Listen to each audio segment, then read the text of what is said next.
This conference will now be recorded. Good evening. Welcome to the March 29th, 2023 meeting of the Auburn Finance Committee. On tonight's agenda, we're going to review and vote on fiscal 2024 budgets.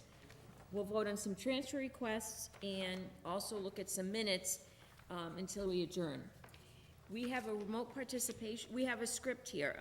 This open meeting of the Town of Auburn Finance Committee is being conducted both in person and remotely, consistent with Chapter 107 of the Acts of 2022, which suspends the requirement of the open meeting law to have all meetings in a publicly accessible physical location.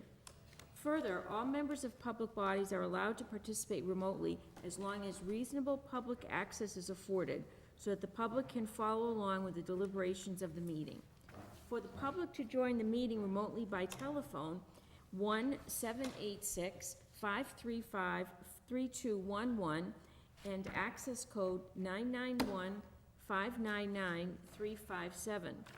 Or the public can join via computer at global.gotomeeting.com, join 991-599-357.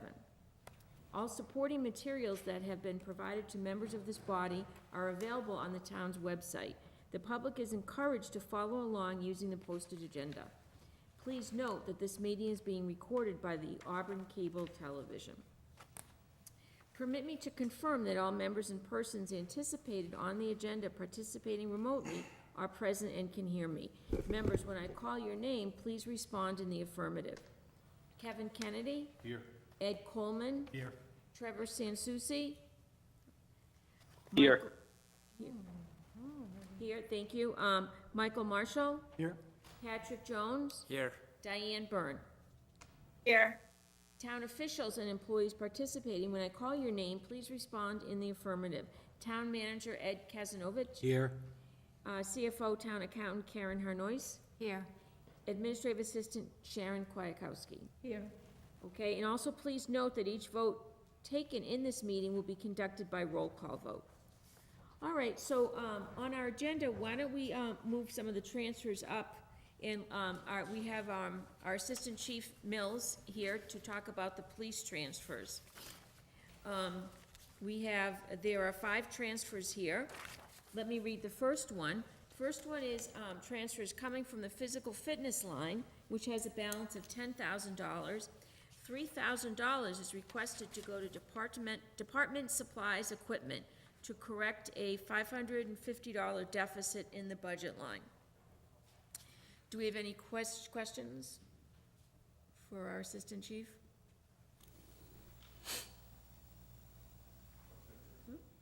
Motion to approve. Motion to approve. Second.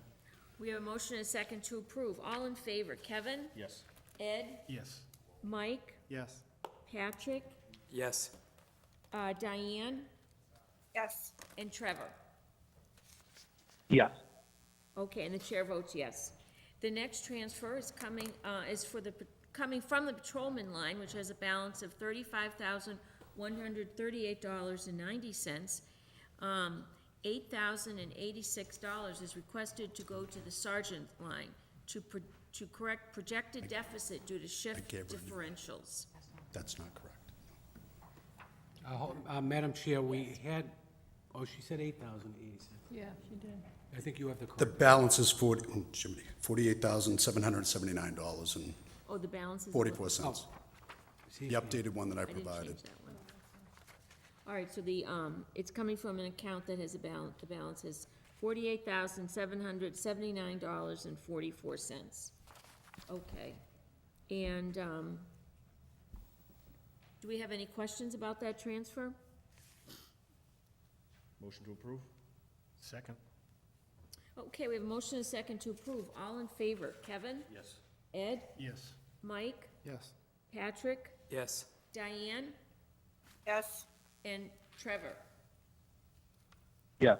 And the chair votes yes. The third transfer is also coming from the patrolman line, which now has a balance of $40,693.44. The amount requested is $1,650 to go to the firearms stipend. We have 3 patrol officers' firearms qualifications. Questions for the chief, or the assistant chief? Motion to approve? Second.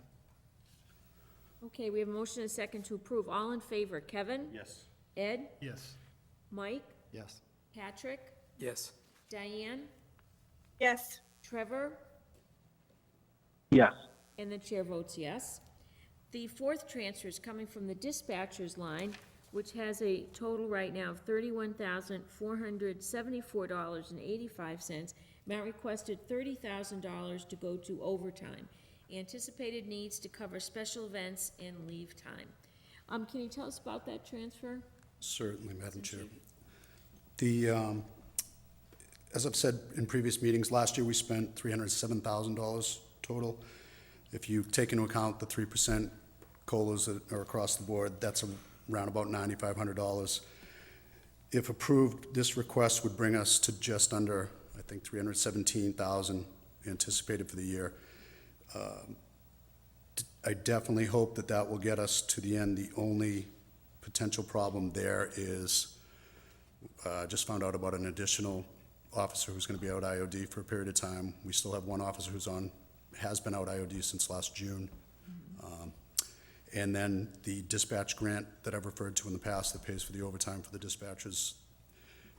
Based on conversations with the communications director, we anticipate that that will run out sometime in May. We hope towards the end of May, but it may be earlier, depending on what the staffing level stays at in there. Okay, so you might be coming back for some more then. It sounds like, okay. I hope Questions? not, but it's possible. I'm sorry. Possible, okay. Questions? Yes, sir. It says special events / leave time. The larger percentage towards covering leave or as opposed to any particular event? It's a combination, quite frankly. It's, obviously, the town fireworks are proposed, or the rain date and the actual date both occur within this fiscal year, the last 2 days, I believe, of the fiscal year. So that's a major event for us. We put on 15 or 16 bodies for that, and it's 7 hours worth of overtime per person. In leave time, because of the pandemic, we had 2 years of unlimited carryover, and then last year, the town manager and the CFO approved 15-day carryover, which is in excess of what's approved in the contract, but they were nice enough to do that. So we're kind of now at that point where we've reached the end time of that, where we can't really run away from it anymore. So we do have a lot of people that are carrying an unusually high amount of leave time. So we've encouraged them to try and use it, and we've told them we're gonna have to deny days if necessary, which we really haven't done in the past. So we're trying to, as best we can, project out what our needs are gonna be. So that, just to clarify your point, that use or lose time, they can't just automatically take it if they're gonna create X amount of shortage, like, so they can't, 3 guys who have use or lose time can't take all 3 guys from the shift take the night off. Correct. There's a minimum staffing of 3 patrol officers and a supervisor, so if a supervisor, assuming one supervisor's already off, the other supervisor can't take the night off, so if a lieutenant's off, a sergeant can't have the night off. And for the patrol officers, it can't dip below that 3, and we wouldn't approve it if it was gonna cause overtime at that point. Just trying to find a balance between allowing them to take the days and being fiscally, responsible, so, Thank you. thanks. Thank you. Questions? Yes, sir. My other question is, we're down a dispatcher, which is why we have excess in that account? Correct. Since the fiscal year started, we were briefly up to the 9-person full-time. We had someone leave on March 10th, so that caused another. I know they made a conditional offer to another person recently. I don't know how much time they have to give to their current employer, so there's been a little gap, but we have, like everybody else, we've had a difficult time maintaining the full staffing in there, but we're doing everything we can to encourage people and. Yeah, I guess my question is just, do we anticipate the possibility of needing money in the dispatcher's account later if we are able to hire someone before the end of the fiscal year? No, I think we'll be okay in the dispatcher account, I believe. I may be incorrect, but the encumbrance is based on those 9 positions. So considering that we're below that, once it stops being overtime, it should revert back to what the regular line is. Okay, all set? Yeah. Any other questions? Diane or Trevor, any questions? No. No, not at this time. Motion to approve? Second? Okay, we have a motion and a second to approve the transfer. All in favor, Kevin? Yes. Ed? Yes. Mike? Yes. Patrick? Yes. Diane? Yes. Trevor? Yes. And the chair votes yes. The third transfer is, fifth, is coming from the Sergeant Quinn bill line, which has a balance of $22,816.77. And the amount request is $15,000 going to the equipment line for departmental equipment needs. Can you tell us, what the needs are? Yeah, absolutely. We're trying to get ahead of some anticipated needs for a hiring process that we anticipate starting possibly in May, but hopefully in June. And those recruits require at least, it's $2,000 worth of equipment and there's a $3,200 tuition for them to attend the academy. So we're trying to stay ahead of that and whatever other upgrading of departmental equipment that's ongoing. If there's any money left after that, then we would probably put it towards that. Okay, thank you. Questions? Patrick? Is the academy and the onboarding expected to be before or July 1st? The academy won't take place, the academy we're targeting is in October. So why would it be this year's budget that you would bring it up? I'm just curious, because that's what I was thinking, that you mentioned you were anticipating some people going to the academy, but if it's not happening till after 7/1, wouldn't that be considered in next year's budget and already accounted for? As far as obtaining the equipment, we're going to need the equipment, we don't need it until, yes, technically until after the beginning of that fiscal year. We know we're gonna need it, so. Right, so my question was more that because we're in budget review and we had met, I was thinking that part of this is already taken care of in next year's budget. That's sort of what I was just trying to clarify. As for the recruit equipment, that was not budgeted for next year. Okay. In FY '24. Great, thank you. Thank you, sir. Madam Chair, just to Yes. follow up on Patrick's question, so logistically, how does that work, though? So don't you have to cut POs to your uniform vendor and cut a check to the training council for that monies? How are we able to cut funds in this fiscal year for monies that we won't know, we won't get an invoice on until next fiscal year? So I don't know when the start of the academy is. I know if there's a July start, the academy requires payment in advance of the individuals actually reporting to the academy. So I've seen that before where we would advance the payment because it's required so many weeks before they go in. So that's typically what done. And then they try to equip the individuals as well in advance of them reporting to the academy. So I think you're seeing both of those scenarios taking place. So it's a timing issue, and I think that's what you're saying isn't being clarified in the discussion, is that even though we're talking about a fall, them being present in the fall, we've got to prepare for it in this budget. There's not enough, and so he's moving money so that he can account for that activity in advance. So we know if there's a commitment or an entrance, there's a liability that goes along with that uniformed individual. So we recognize that and able to purchase that in advance of them going to the academy. No, I understand, I just didn't know if that June 30th date, you would actually have someone be able to get sized and get gun belts and all that things in their sizes I don't know where you'll be in the hiring process at June 30th to have those goods and services delivered. So it's just sort of a timing issue. It doesn't make sense to put the money in this account now, or should we just wait and go back and see what July 1 brings when some of these invoices will come due Yeah. from these vendors? Well, first I heard, I don't know when these individuals are going into the academy. I mean, sometimes they, that date gets moved around, there are other opportunities. Fortunately, usually it goes back and not forward, so Yeah. October may be Christmas, ready to go. Okay. If I may, it was more the known equipment, not so much as you're speaking to sizes and specifics of each individual recruit officer, but we know that there's a specific standardized equipment that they're going to need. Just thought it was, with that surplus salary, it was a good way to get ahead of it and not put a dent in '24 if we didn't have to. I'm wondering if you, it would be prudent to get the equipment now in case there are any delays in purchasing it, if, supply chain issues. Possibly, Play. certainly. Okay, any questions? Okay, hearing no other questions, Motion to approve? Second. okay, so we have a motion and a second to approve the, transfer. All in favor, Kevin? Yes. Ed? Yes. Mike? Yes. Patrick? Yes. Diane? Yes. Trevor?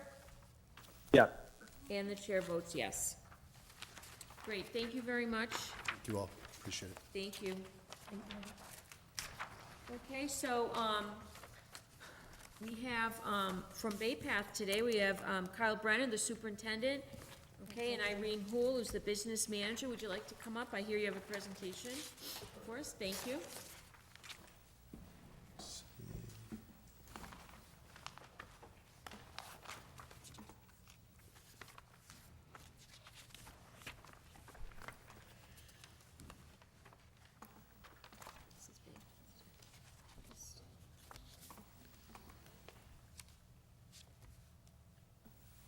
Good. Good. Excellent. Good evening. Thank you. I'm Kyle Brenner. I'm the proud superintendent of Bay Path Regional Vocational and Technical High School. And tonight we're here to present our FY24 adopted budget. So you can see here our funding sources are the Chapter 70 and Chapter 71 estimates based on the governor's budget that was submitted February 23rd. Our estimated Chapter 70 funding for FY24 is $14,219,280. Our estimated Chapter 71 funding for '24 is $1,253,844. And these are preliminary estimates, subject to change as the budget moves through the House and Senate. This slide here, you can see the impact that it has on Bay Path. We show FY24 and FY23 together. Our Chapter 70 has an increase of $1,325,599, and the minimum contribution has increased $718,993 for a total increase of $2,044,592. So FY24 total budget for assessment is $28,077,301. Our member towns' assessments are at the minimum. Budget includes a debt service assessment of $1,553,503. Our operational budgets do not require any funds above the minimum contributions by our member communities. And the member assessments total $12,392,443. It's important to note, although the assessments are at the minimum, contribution levels that each town must contribute have increased collectively by $718,993. And we continue to use our transportation reimbursement fund to lower the transportation assessment for our towns. And this year we look to reduce that by $300,000.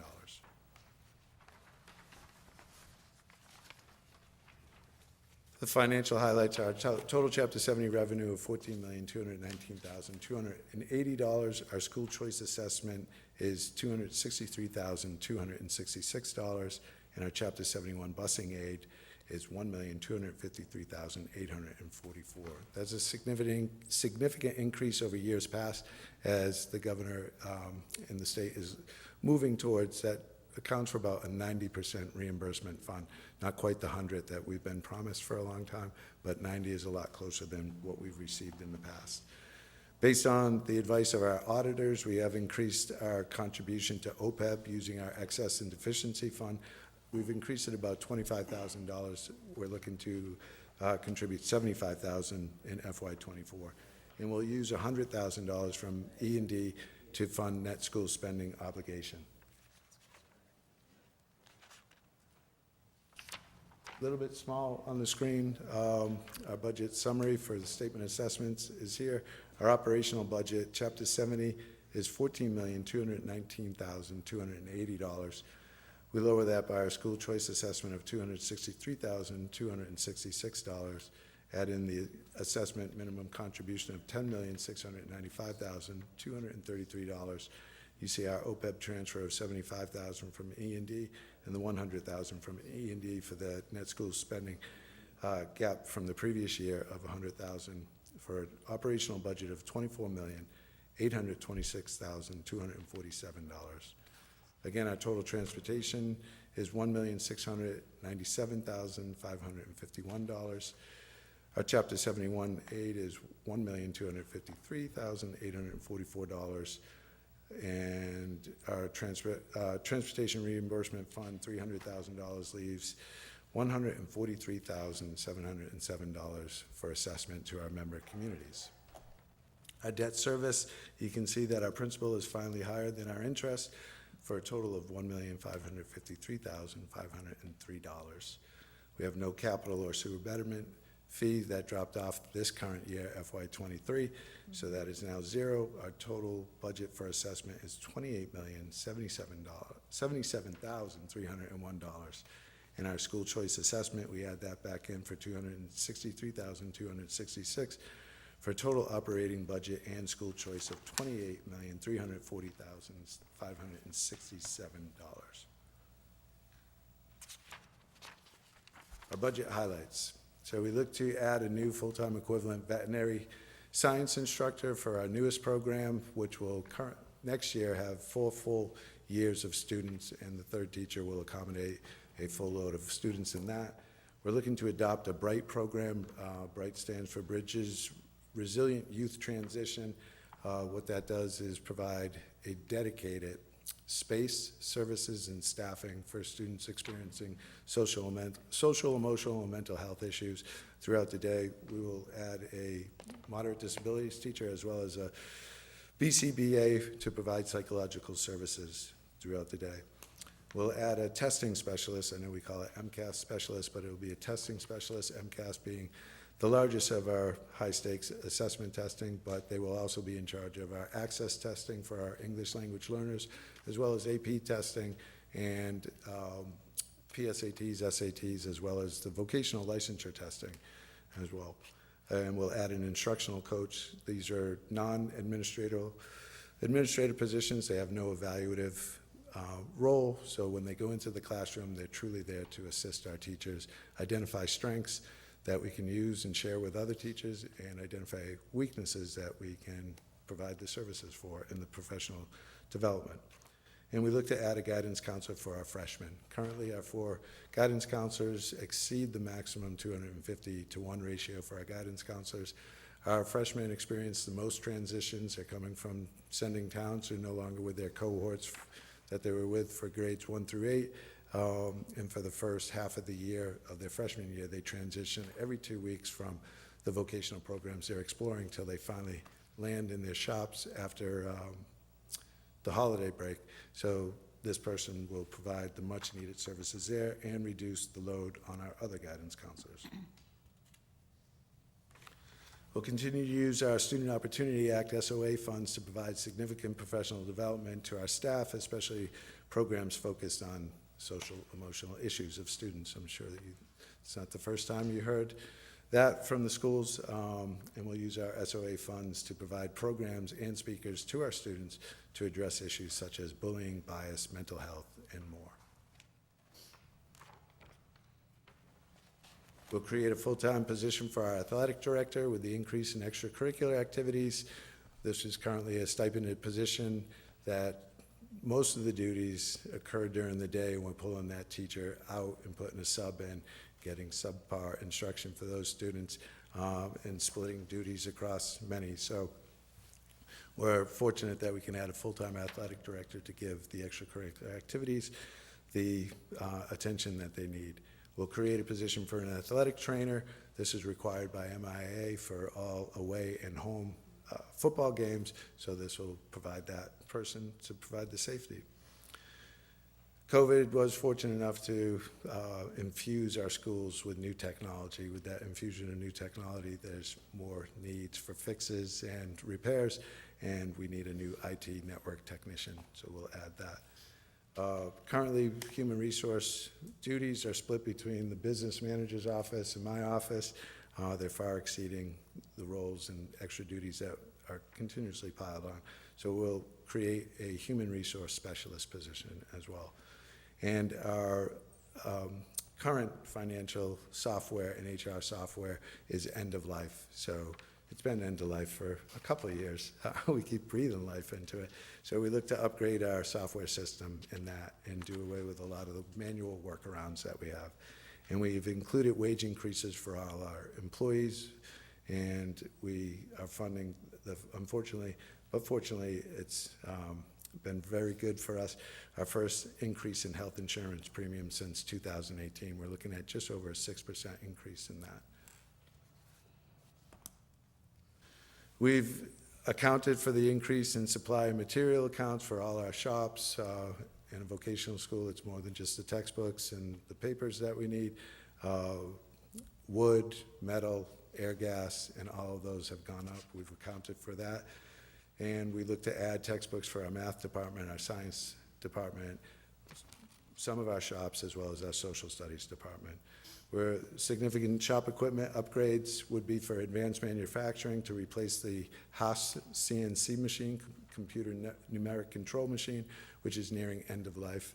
And we'll upgrade all the welders in our metal fab. The MIG-TIG welders are nearing end of life. And we'll update our SimMan and get a working SimMan for our health tech students as well. We've accounted for a building facility use study.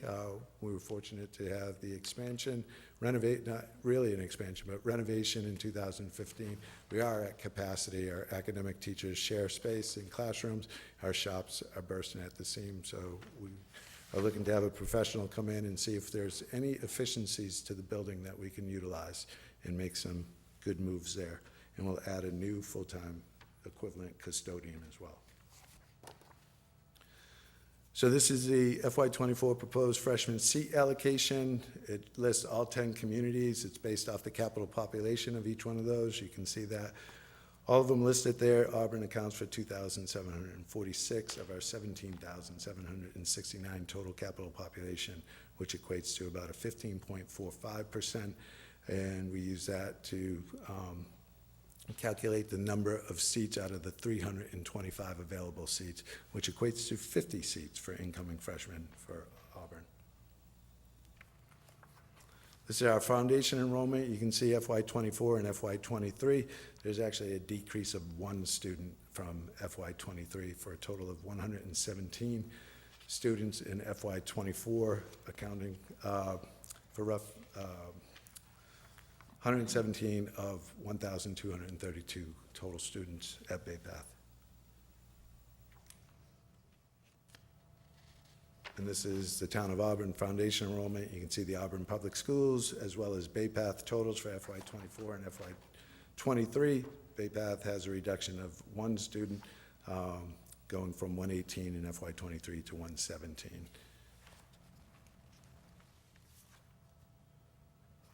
And this is a required contribution. That box is in the way. I'm afraid to touch the boxes for fear that it'll all shut off, but let me try. Here, so you can, I'll move it over here. There we go. So FY23 required contribution was $17,422,029. Municipal revenue growth factor was 4.01%. FY24 preliminary required local contribution, $18,120,652. Excess shortfall for the local effort, $174,220 for a total required local contribution for FY24 of $18,294,872. And just below that, you can see the breakout for the Town of Auburn as well as the Bay Path Regional Vocational School District. Bay Path foundation budget is $2,366,134, or 6.85%.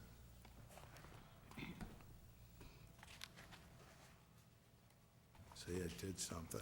Now it won't advance.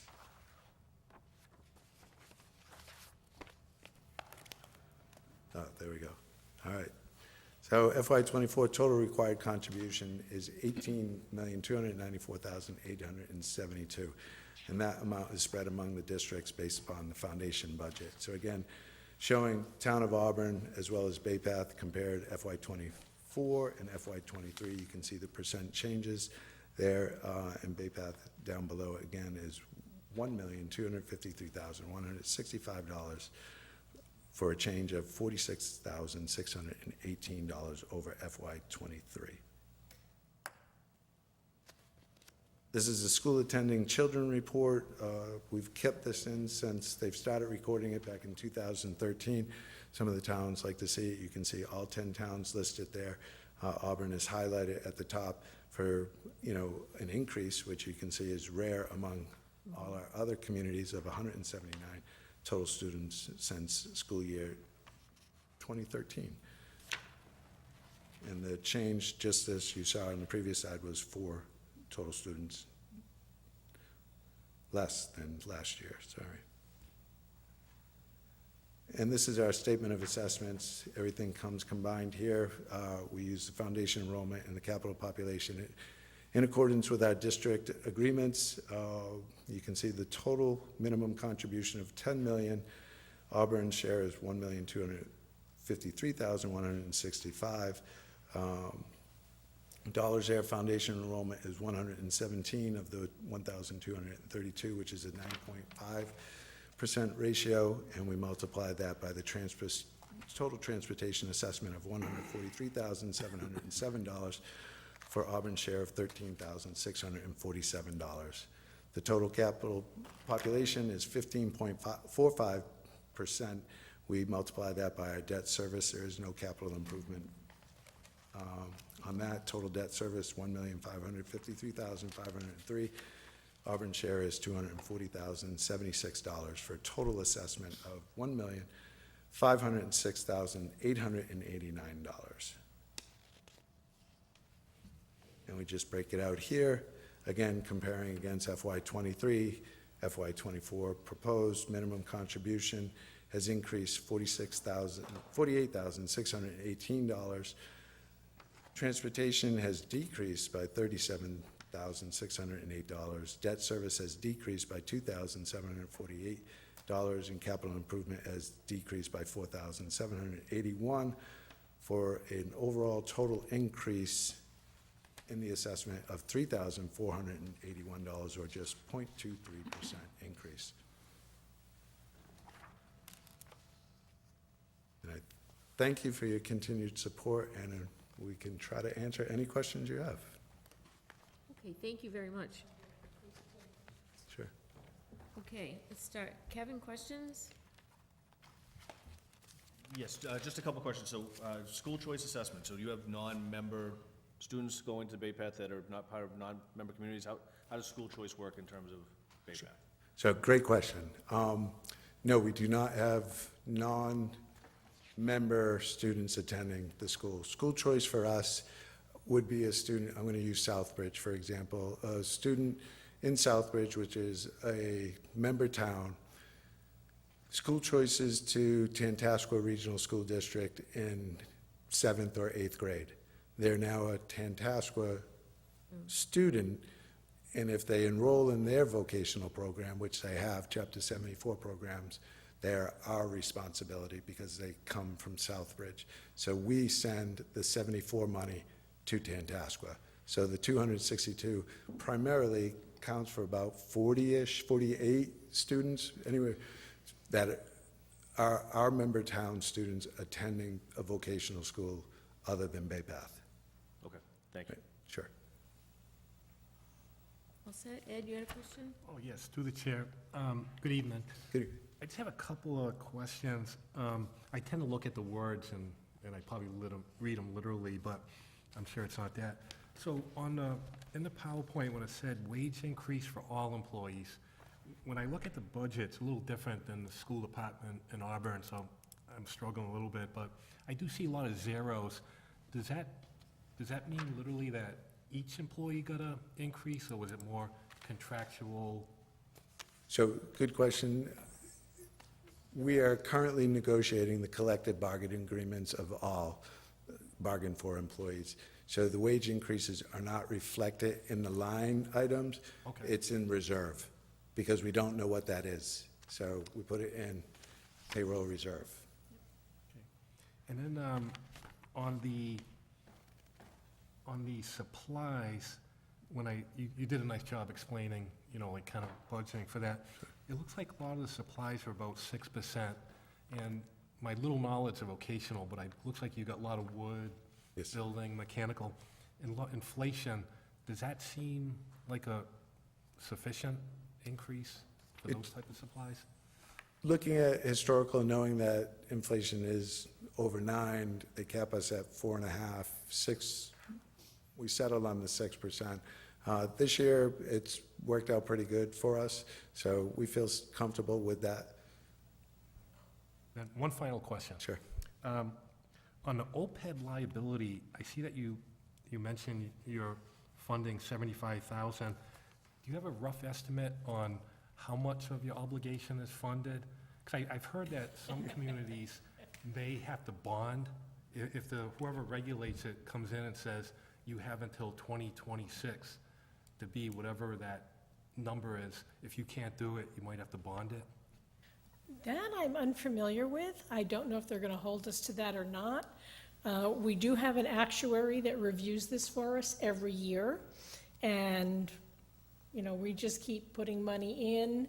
They have a number that they think would make sense, and off the top of my head, I'm going to say that's about 13 million, and we're approaching maybe $1 million. So we've got a ways to go. So if they want it by 2026, which is news to me, I don't think that's going to happen. Okay. But I think so long, 2026 maybe, and I'm going to make a guess here, might be when you have to have it in place that you're getting ready for it. So we can show that. Fortunately, this was started back around 2015 or so. So that's where we are with the OPEB contributions. So they would generally give plenty of notice to a town. They wouldn't just all of a sudden say, you got 2 years to Right. be at. Yeah, I'm going to look into that just to make sure that we're not behind, but I believe between our actuary and our auditors, they would have let us know if we were in fact, gee, did you guys know you've got 3 more years to get to that point? But I'm going to double check just to be sure. Thank you. Okay, thank you. Michael, question? I think you answered a couple of them. I noticed that legal services and salary reserve were both high. I'm assuming that's because of the collective bargaining. Yes. Okay. The software line is like a 1,357% increase. I'm assuming that's related to the HR finance software, but is So that a one-time that is expense? primarily the new software system. And is that a one-time expense, or is it like That a is, it's a subscription? combination. It's the one-time getting a brand-new system, and then the new fee will be running the 2 systems concurrently for the first year, until you make the final transition. But then it should go back to just the normal yearly fee. Okay. And right now, that's anticipated to only increase at the normal rate. Based on, we had gotten some preliminary quotes a year ago, put the project on hold, and now we're going to be moving forward with it next year.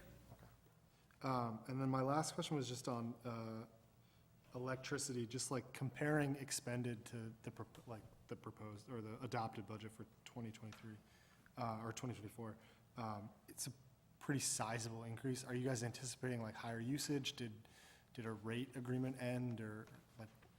I'm having trouble hearing. Electricity, the sizable increase for electricity. Yeah, that's a long, sad story. So number one, National Grid has increased, or had increased, by about 45%. They've since been beaten back a bit. We also had a contract expire.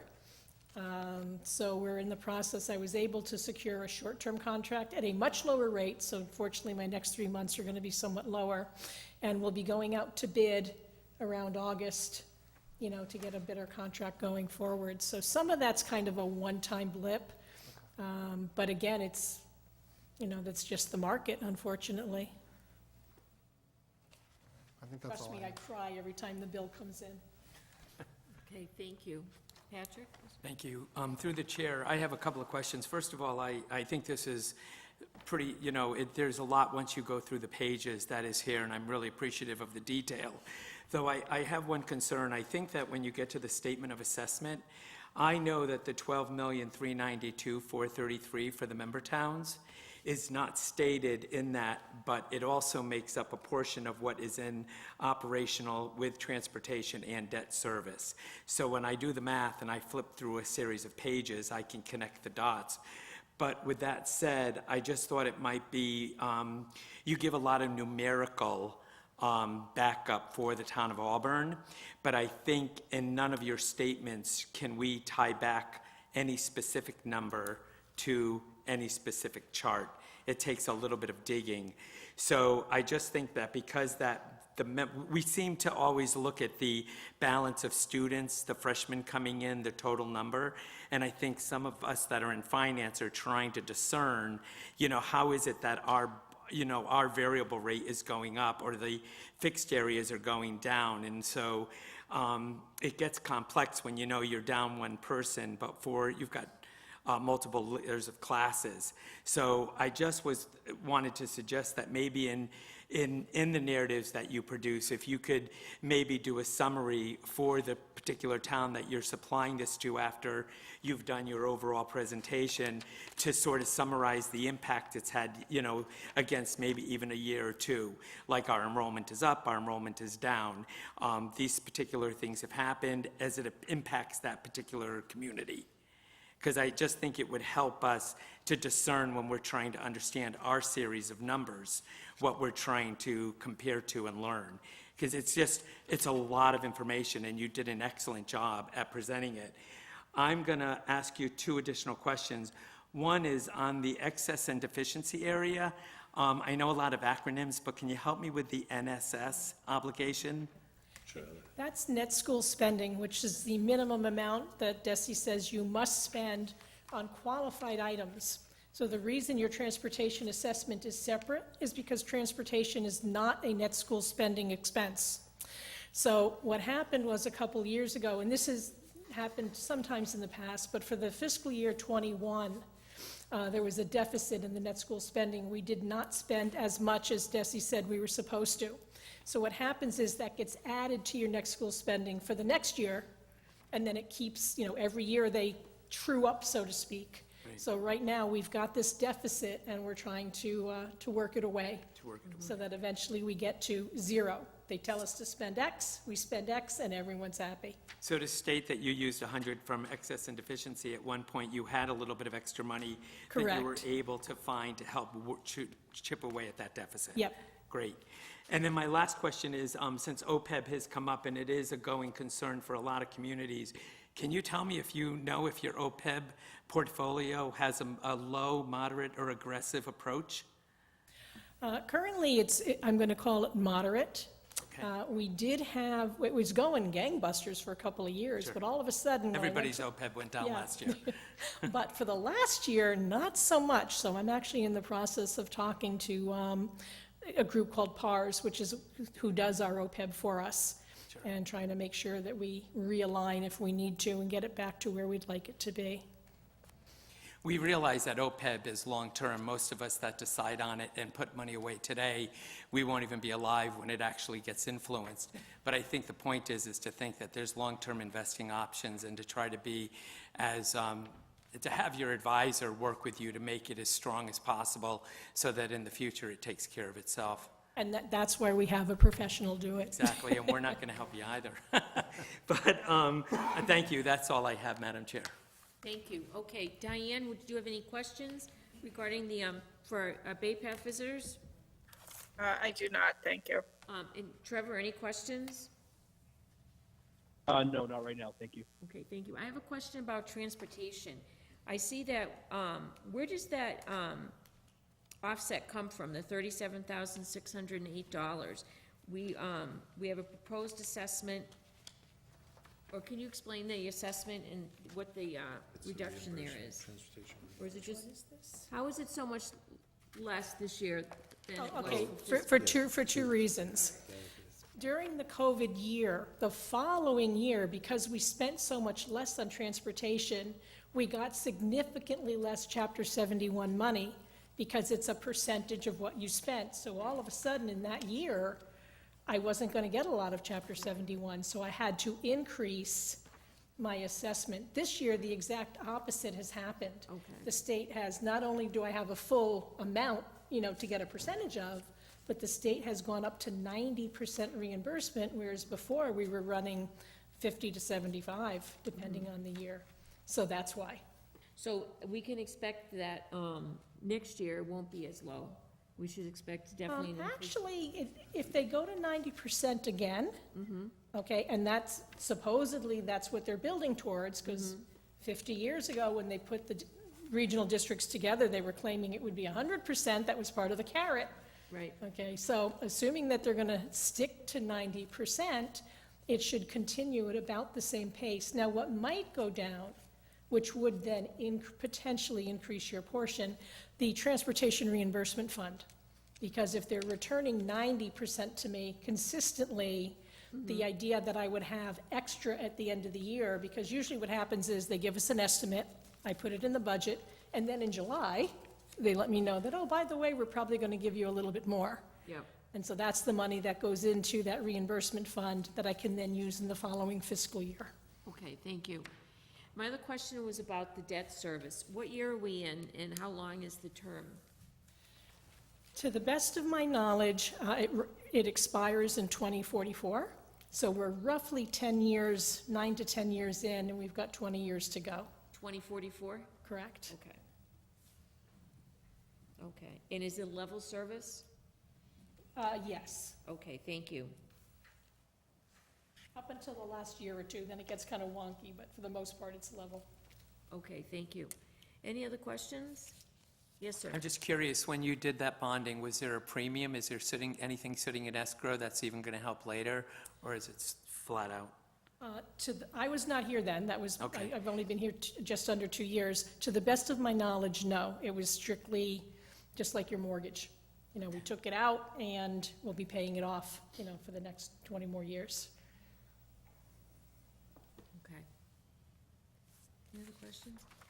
So we have a, Bay Path Department request, Bay Path budget, $1,506,889.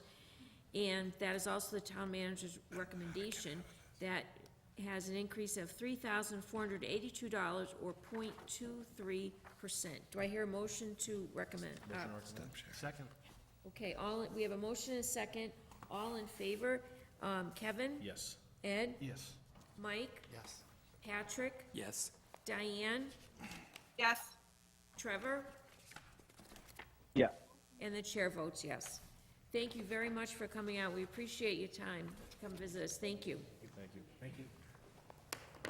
All right, that's all set.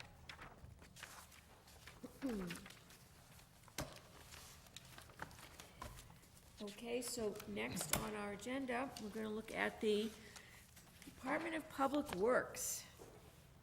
Okay, so I see Joanna Paquin here, you can come on up. Do you, want to, give us any presentation beforehand, or give us any highlights, or should we just go right through the budget? I did not prepare a presentation. I Okay. think that, That's, or just any highlights or anything you want? in general, I think it's probably the same as all the other departments. Materials, utility costs are increasing, so we wanted to Yep. account for that. Okay. I understand. All right, good. So let's take a look here. So the first, within the Department of Public Works, the first, account is for the, engineer division. Fiscal 2023 appropriation, $676,593. Department request, and town manager, recommendation, $709,026, and that's an increase of 4.79%. Do we have any questions on that, those line items? Questions? And then, and if I wanted to look at the, hold on a second. I believe there's an opening, correct? Yes, Okay, currently have two. with two openings. One for an assistant town engineer and one for a civil engineer. Correct. Okay. Where are we in that process of getting someone? So we've advertised for the assistant town engineer, and I wanted to wait until we found somebody and hired them. With everything that's going on, I don't know where we're gonna end up with the wages. Yep. So once we have that person in place, then we'd be looking for the junior, the civil engineer. Okay, so you've done the civil first and the assistant, I understand. The assistant first and then the civil. Oh, okay. Assistant, then, all right. Have you had a problem finding anyone? Yeah, okay. All right, the next department, hearing no other questions, is stormwater. The appropriation for fiscal 2023 is $231,000, and that is the department request and the town manager recommendation. Oh, excuse me, no, I beg your pardon. The fiscal 2023 appropriation is $387,475, and the department request and town manager recommendation, $398,939, which is about a 2.96% increase. Do you have any questions on that subdivision? Through the chair. Yes. So are those services, the replacing catch basins, are those done in-house or are we contracting out to? Oh, those are done in-house. Those are done in-house. All right. Hearing no other questions, continuing, the next subdivision is the highway division. Total administrative line is fiscal 2023, $904,167. Department request is $976,143. Town manager recommendation, $974,143. Okay, do you want any questions about those line items? Through the chair. So is that increase just due to like contractual obligations, or is there a new position from last year? Sorry, in the wages full-time line, it's like a $50,000 increase. I'm just curious if that's like negotiated salaries or if we've added positions. So we did account for the negotiated salaries, and then there was a position that is funded through, used to be funded through the sewer division and is now in highway. Did one individual move over, or? No, it's the. I think this will all come back to your memory bank. So this was Okay. the whole discussion about the EVT specialist that's working on fire apparatus. Funded through ambulance receipts, has been baked into the highway Okay. wage account. Okay. So we have an available fund offset of Yep. X for, from ambulance receipts to offset that position. Okay, that makes sense. Questions? No? Any other questions on that? Just could you give us a general overview of staffing and positions that are vacant, who you're looking for? Are you looking for any additional positions? Are there any positions that you're paring away from? So currently in highway or in DPW in general? I guess whichever you want, however you want to cover them. Do you want to cover highway first, or? So in highway, we currently have somebody that has been out for an extended period of time. So hopefully we can get somebody in, or that person will come back. So there has been, there's been excess money in that budget, just because they haven't been at work for, We have an individual out on workers' comp, so we are, that individual is paying directly through a policy under workers' comp. So it is generating a surplus, but as the director has stated, that position has been, I don't want to call it vacant because it's still obligated to. But we were down one body. This is sort of maybe I'm getting ahead of myself, but the fleet maintenance budget has a wages line, and it's a very low number. And I see that the fleet maintenance people are in highway. Are we just paying part of it through fleet maintenance? Is there a reason that we've divvied it up, or that we have some of these positions there and some? So historically, the fleet maintenance positions were, some of them used to be in sewer, and there's two that are paid through highway, and one is that currently paid through ambulance receipts. The majority of the fleet maintenance budget goes to, any stipend, any differentials. So if we have highway employees that fill in, or, if the garage needs additional help, then those highway employees will get, a differential for the work that they're doing in the garage. So, Michael, we have 3 individuals currently working in fleet. Yep. They're not, the only wages you're looking at are for differentials for those individuals.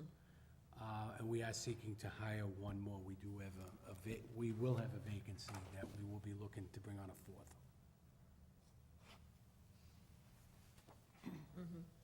So through the chair, while we're on that topic, so is your plan eventually to have a true fleet maintenance department? Because I know you've had people that have come over from sewer and highway with different unions, so is that why they're still remaining within those highway and sewer groups, as opposed to, I guess as a goal, and through our conversations last year, it would be nice to have a true fleet cost for the town of Auburn. And if we're still seeing wages and salaries and people in different departments, it's hard to get a true, wrap your head around a true cost of what our fleet is in town. No, just because the way that it was structured at the beginning, it becomes problematic, because there are, different individuals that come from, whether it's sewer or highway, and they're 2 different unions. So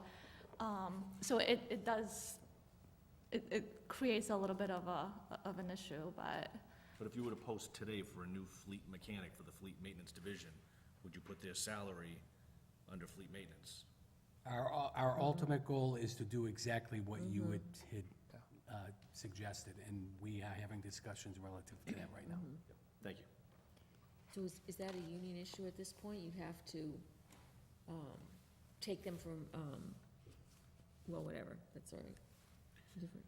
So, because it involves various personnel, I can't comment on that Yeah. publicly, but that's something that we're looking at. All right, Thank you. okay. Yes, It's sir. less a question and just more a comment. I know that there was there were lots of questions when we bought the lift a few years ago. So I think, just to reiterate from Kevin's perspective, it is very difficult to understand what the impact on town expenses has been since we bought that, which was supposed to help reduce expenses. And part of my frustration on it all is that there is, the fleet maintenance budget is not a full encapsulation of our fleet maintenance efforts.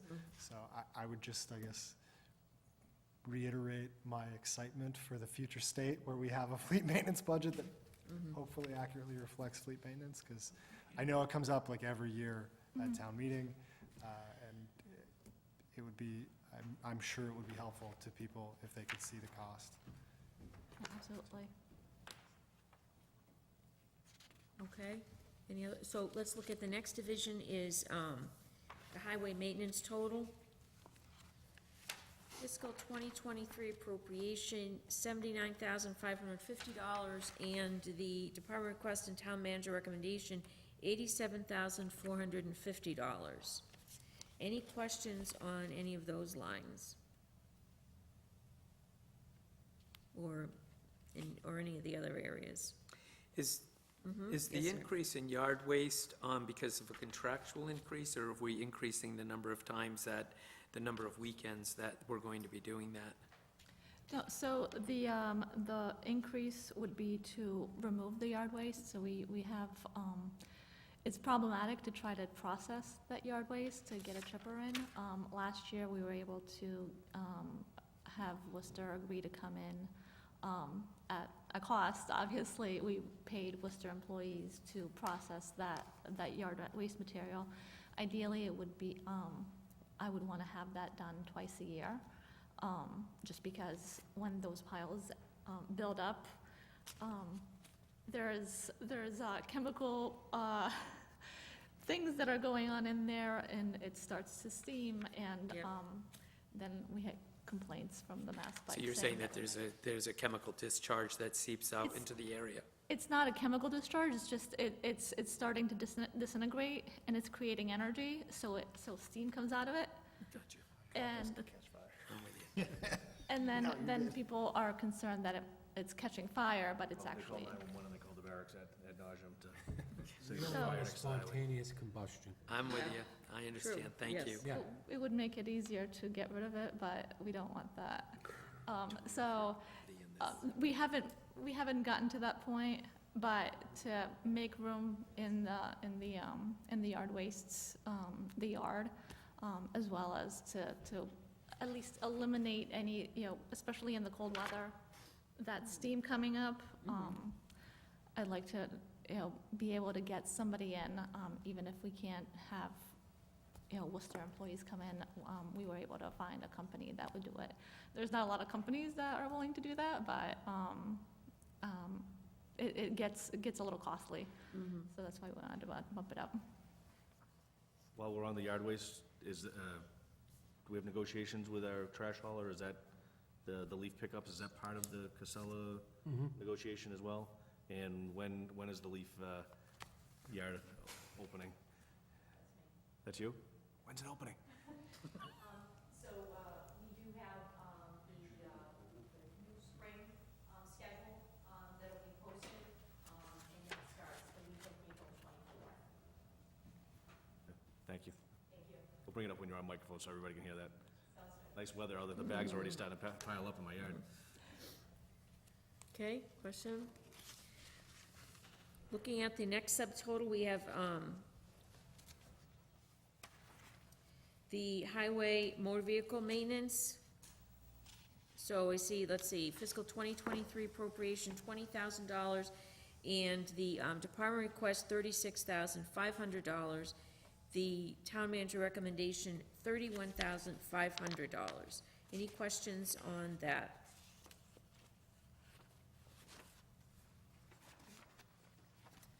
Okay, next we have, snow and ice. Fiscal 2023 appropriation, $539,400. Department request, $637,000. Town manager recommendation, $622,000. So I see that there's an increase in this, which is our plan going forward. Is that correct, Ms. Kesnovich? Yes, Yes. we've been trying to increase this on an annual basis, so we don't, and we're currently in a deficit position right now, despite the mild winter. Yep. There's been a lot of late winter, early spring situations where we've been forced to go out and salt the roads.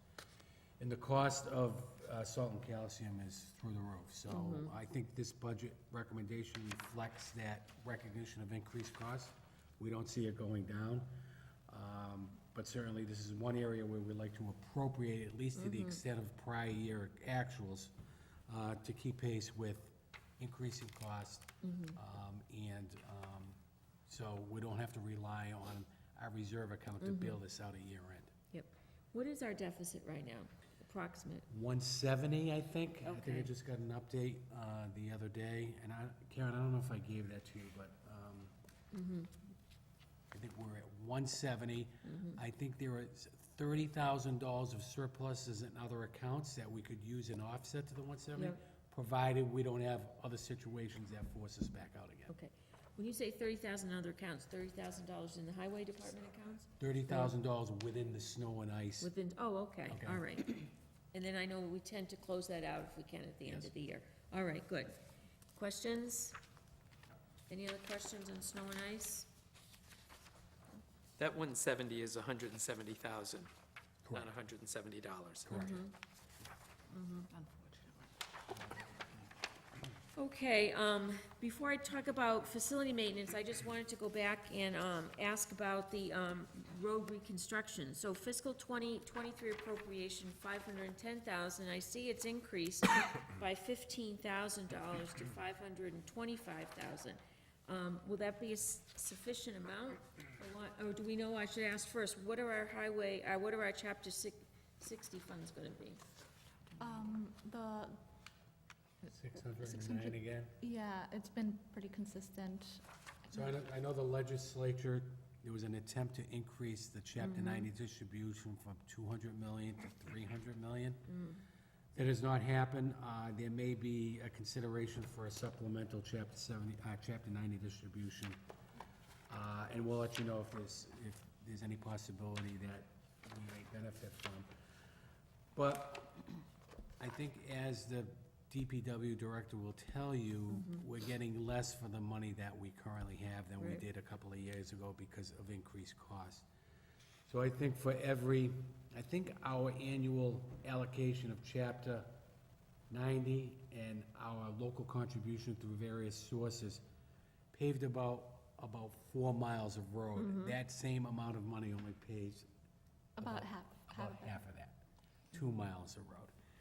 So it would be nice if we could increase, and I'm not saying incrementally increase like we did in prior years, because we came up with tax levy money of a local contribution of 525. If we back that out, our roads would be not where they are today. Right. So I'd like to make a commitment that, if, when possible, that we increase our local share of 525. And certainly, we may have an opportunity to do that at the fall town meeting, because we still have $1 million left on the table. And I'm not looking to go to the full extent of 2.5. But even if we throw another 50, another 75, and we maintain that on an annual basis, it gets us a little more work done. And is there a list of roads that the town will be working on this summer? So there is a list of roads on the town website. It's the same list as we had last fall. The contractor had started with drainage improvements last fall, so they should be able to, once they come into town, they should be able to get through those roadways pretty quickly. So the list is, okay, the list is on the town website. Good, thank you. Through the chair, Yes. on that same topic, wasn't there a plan, and it may have been through your predecessor, where X number of years we would have gone through all the roadways in town? Has the increased costs, have we fallen off of that plan, and where do we need to reevaluate where we are in terms of that, in terms of timeframe, just to keep us, to find out where we need in terms of finances to increase, to stay on that plan? Because if you know the length of, the life of a road, if you did a road today, you've got 20 years, so therefore everybody should really, within, I'm just using that as a number, 20 years, you should get everybody replaced, because that one that you did today is gonna need to be replaced after Right. that. No, so, there is a plan for, when, Bill and I used to work on the roads in prior years, we were looking at, maybe 20, 25 years, and if you pulverize a road, then you definitely have that 25, you're comfortably in that 25-year mark.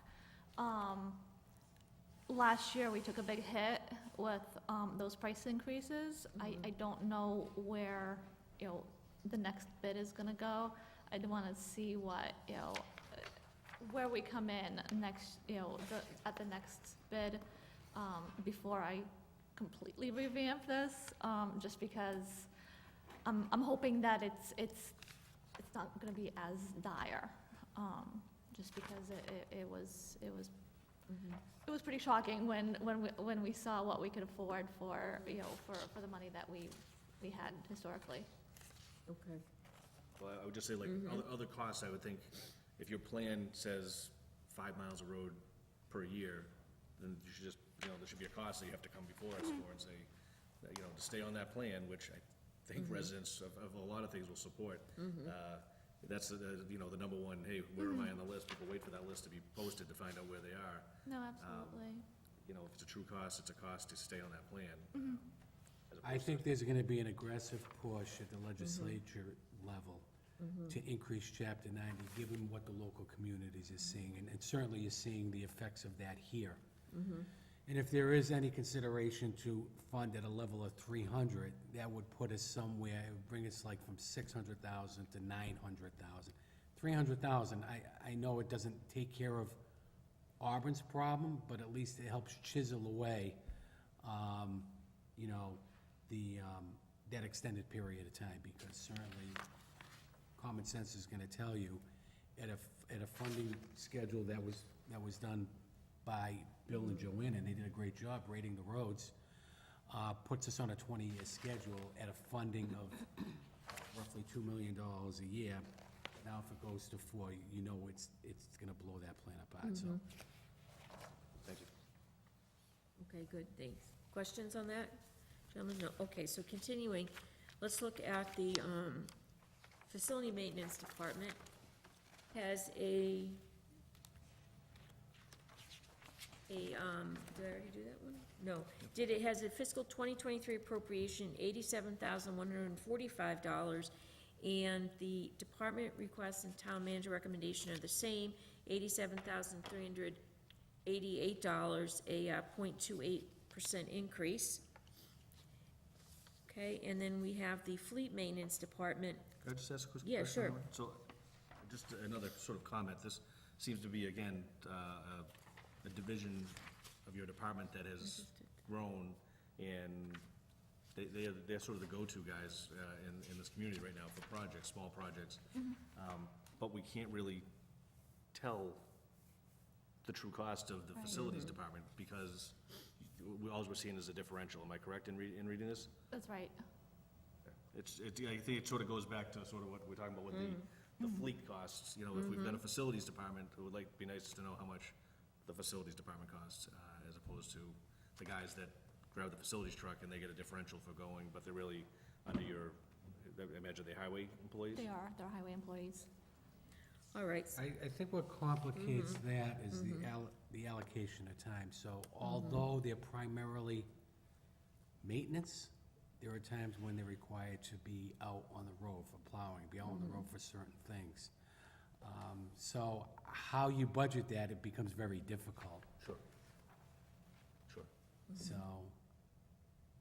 I guess I would rather see their base salary under this one, and then plowing contractual differential towards those off days, since probably 300 of their days are, working in facilities. But that's just a preference, and again, it's just to be able to view this a little bit more clearly, that's all.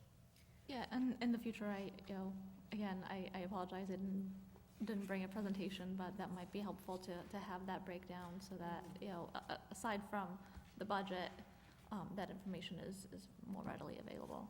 Yeah, it would be nice to know, I know they're working on Camp Police, and it would be nice to know what other projects have they, this piece here, again, it's not a big piece, but it's just a differential, but how many other salaries, how many guys are going out? I imagine there's at least 2 guys that are sort of dedicated. Right. What have we gotten for that investment? So. Absolutely. Okay, so, and I think I'm repeating myself, I apologize. Here's the fleet maintenance line. Fleet total, $275,663.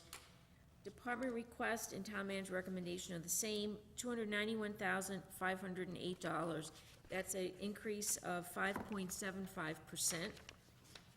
And we've talked a lot about the repairs and the cost of the parts, so I can see how that's an increase. Now we've got the Parks Department. The fiscal 2023 appropriation, $323,502. Department request, $384,916. Town manager recommendation, $338,506, and that's a 4.64% increase. Okay, Can I just ask a question? yeah, on the, sure. On the parks, so and again, it looks like it wasn't there last year either, but your seasonal employees, are you eliminating seasonals for the parks? So we were hoping to eliminate seasonals and increase the number of full-time employees. We have the ability to, you know, share some seasonal with cemetery if they need some help. Last year, we lucked out a little bit just because there was absolutely no water, so there was a little bit of a drought, so there wasn't a lot of mowing or as much mowing as in previous years. But our goal would be to increase the full-time employees. Is that out of a difficulty in getting seasonal workers? Because it seems like, you know, we just had this discussion with Bay Path, this OPEB and benefits, how they, you know, long before our lifetime, a lot of folks are trying to get away from adding more full-time employees onto the, you know, and the seasonal folks, the grass mowing, the weed whacking, all the sort of that grunt work. Well, so the seasonal help for parks, you know, their busy time is already, you know, is already starting. And they can go way into November, and then in the winter, they, you know, they're still working outside, but as well as, in the garage, doing their small equipment repair. But, in addition to that, the component of training somebody and the safety training for, you know, for the equipment, and the seasonal, guys would be I don't wanna call them kids, but the employees would be, they would be limited to what equipment they would be able to use. And just, again, just briefly on parks, do you have enough in terms of staff? I know we've discussed over the years, you know, they did some beautiful jobs on Route 12 with the Veterans Corridor, but, you know, they put all this stuff in with hundreds of yards of mulch, and then they drove away and left it in your hands. There's a lot there. I mean, another monument was just erected at the corner of Water Street. That's gonna take maintenance, I imagine. I don't know if that falls to you as well, if that's a private monument, but at some point, you know, these things all take work. We think about how we work in our own properties, it takes time and effort. The amount of areas that your people are responsible for it's amazing they get it done, but are you okay in terms of staffing? I think ideally, I would like to increase that, the number of employees in parks. I know that, the town was, you know, gracious enough or, you know, generous, last year that we were able to add another seasonal employee. We would like to, increase it by one more. I know that, these are not great economic times, but, in the future, I would like to see, you know, another employee, in that division, just so that they can keep up with the additional responsibilities that they've taken on over the years. Thank you. Thank you. Okay, any other questions? Continuing, okay, so now we're looking at the Packajaw Golf Course. The fiscal 2023 appropriation, $500. The town department request and town manager recommendation are the same, $278,600. That's an increase of, oh, I'm sorry, I'm looking at the wrong one again. Okay, so fiscal 2023 appropriation, $455,525. Town manager and department request are the same, $558,288, an increase of $102,763, or 22.56% increase. Can you tell us about the increase there? Sure, we're looking to increase some staff. There's seasonal employees that we're looking to, add on as rangers. There's been some complaints during busy times, to have somebody out on the course, making sure that the play goes through, they're speeding up the play so that, you know, other people aren't delayed. So some of that is accomplished through the seasonal employees. I think we kept the ground seasonal stable. Then, in addition to that, we increased our merchandise and food concessions. anything that we purchase, anything that we sell at the clubhouse, we're gonna be making money on, and in turn, putting that back into the retained earnings, so, that's money that's gonna go back into that fund. I'm not sure if there's any other ones that really are too large, and then there's the increases and the fuel and fertilizer materials. Can I ask, so the package hog receipts for the last season were up compared to the year before. Do we know how much greater it was, or what our profit was? I think retained earnings grew by 150,000, so Great. that would indicate revenue over expenses grew by that amount of money. So we had a good year. 150? Yeah, great, all right. So that's gonna be why we're So I seeing, think yeah. last year was the high watermark for revenue for the golf course. And hopefully with a good season, we'll expect something very similar to that. Okay, good. We just opened the golf course today, so, Oh, great. With a brand-new system, we can book tee times online. And as of about 3 years ago, we made about $21,000, because of, season passes, so off to a good start. That was gonna be my question, season passes, has that been a success? Great, yes, sir. No, you go first. I take it since we're increasing and we're doing additional merchandising, that they're anticipating that the bank charges for the use of plastic is gonna go up because there's a dramatic increase, so you're anticipating a lot more expense to your use of plastic.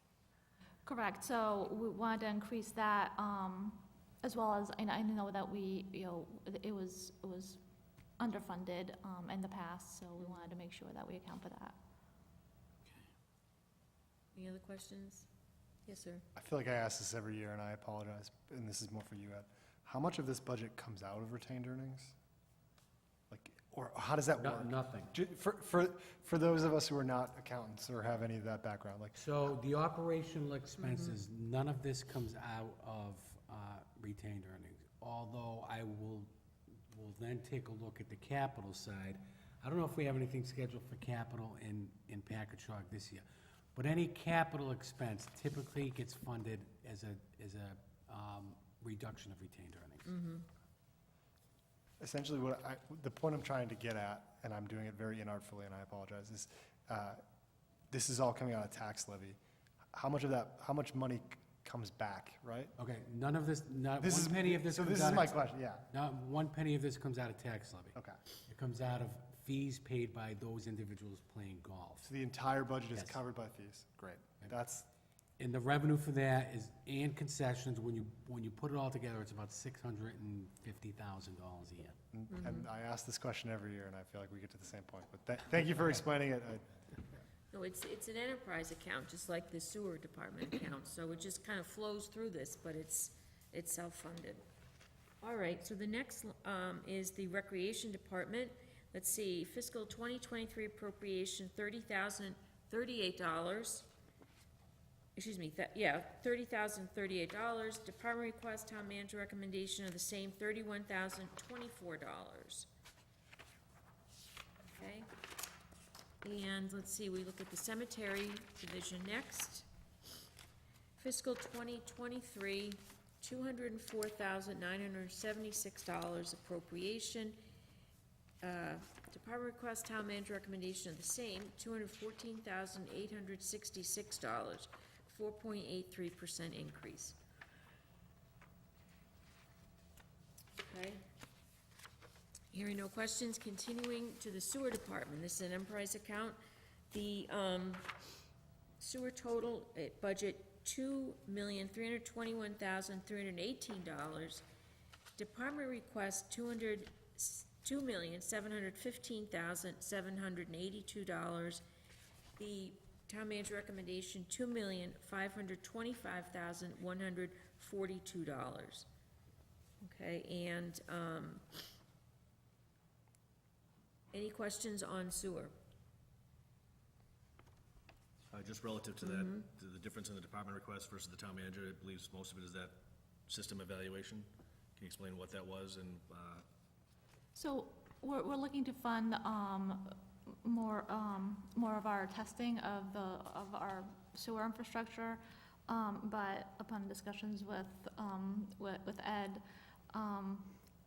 it's more, I guess, more appropriate to ask, to look at the revenues, from the sewer division and then, and fund it through a direct, withdrawal from the retained earnings. So, if I may, the audit was presented to the Board of Selectmen Monday night, and the audit reflected a reduction in sewer retained earnings because there's a lag in revenues. And I think it's indicative of the economics that we're seeing now. So I think when people prioritize what they're gonna pay, it's real estate taxes first, and some things kind of take a backseat. So there's a lag. I was somewhat concerned about that. I had discussions with Joanna and Nick. We decided to address this through a warrant article. It's the warrant article, Nick? So we did talk about that, but just so you know, we did not submit this as a warrant article.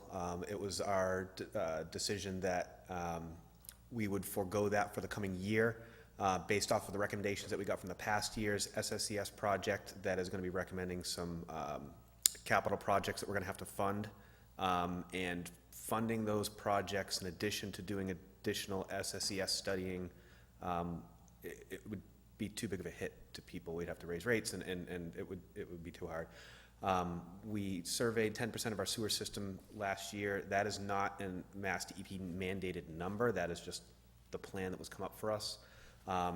It is not required necessarily that we do it every year, as long as we show that we are progressing towards evaluating and making corrections as needed. So we did make some capital purchases.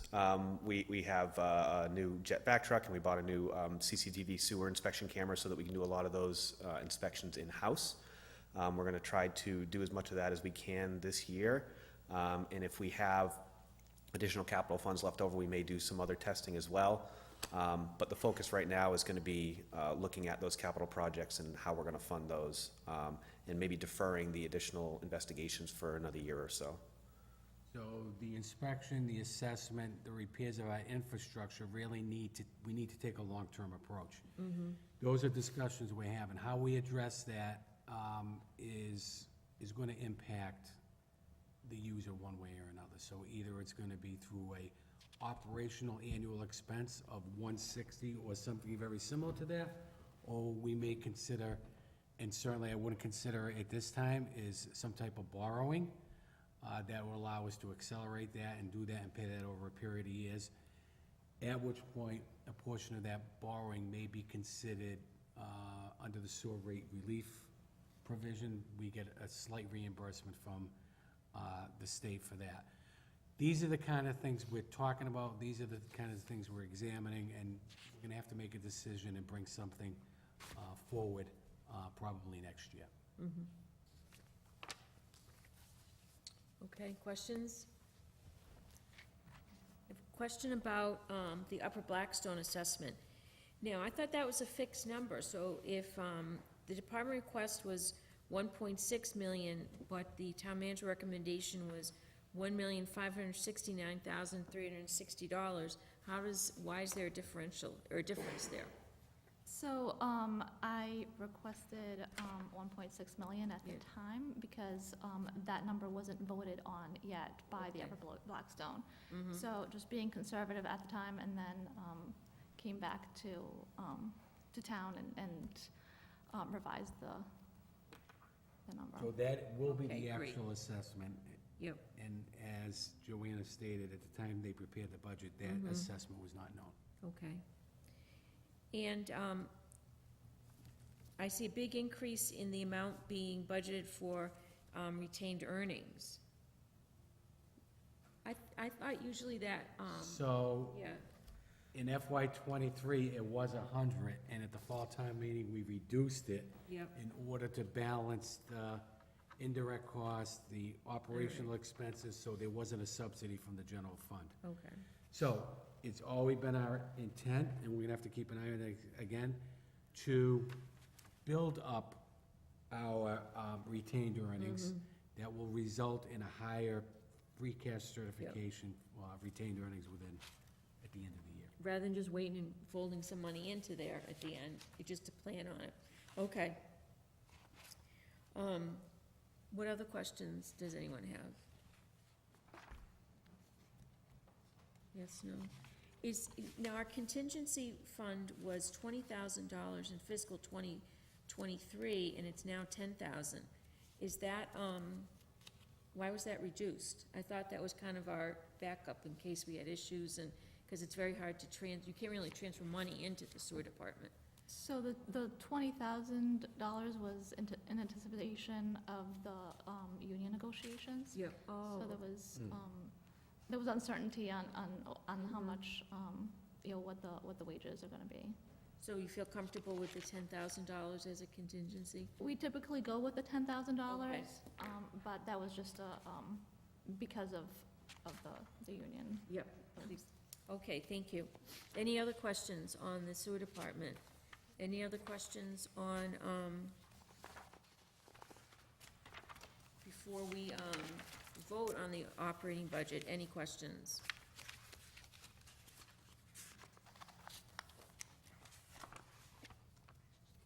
No, yes, no?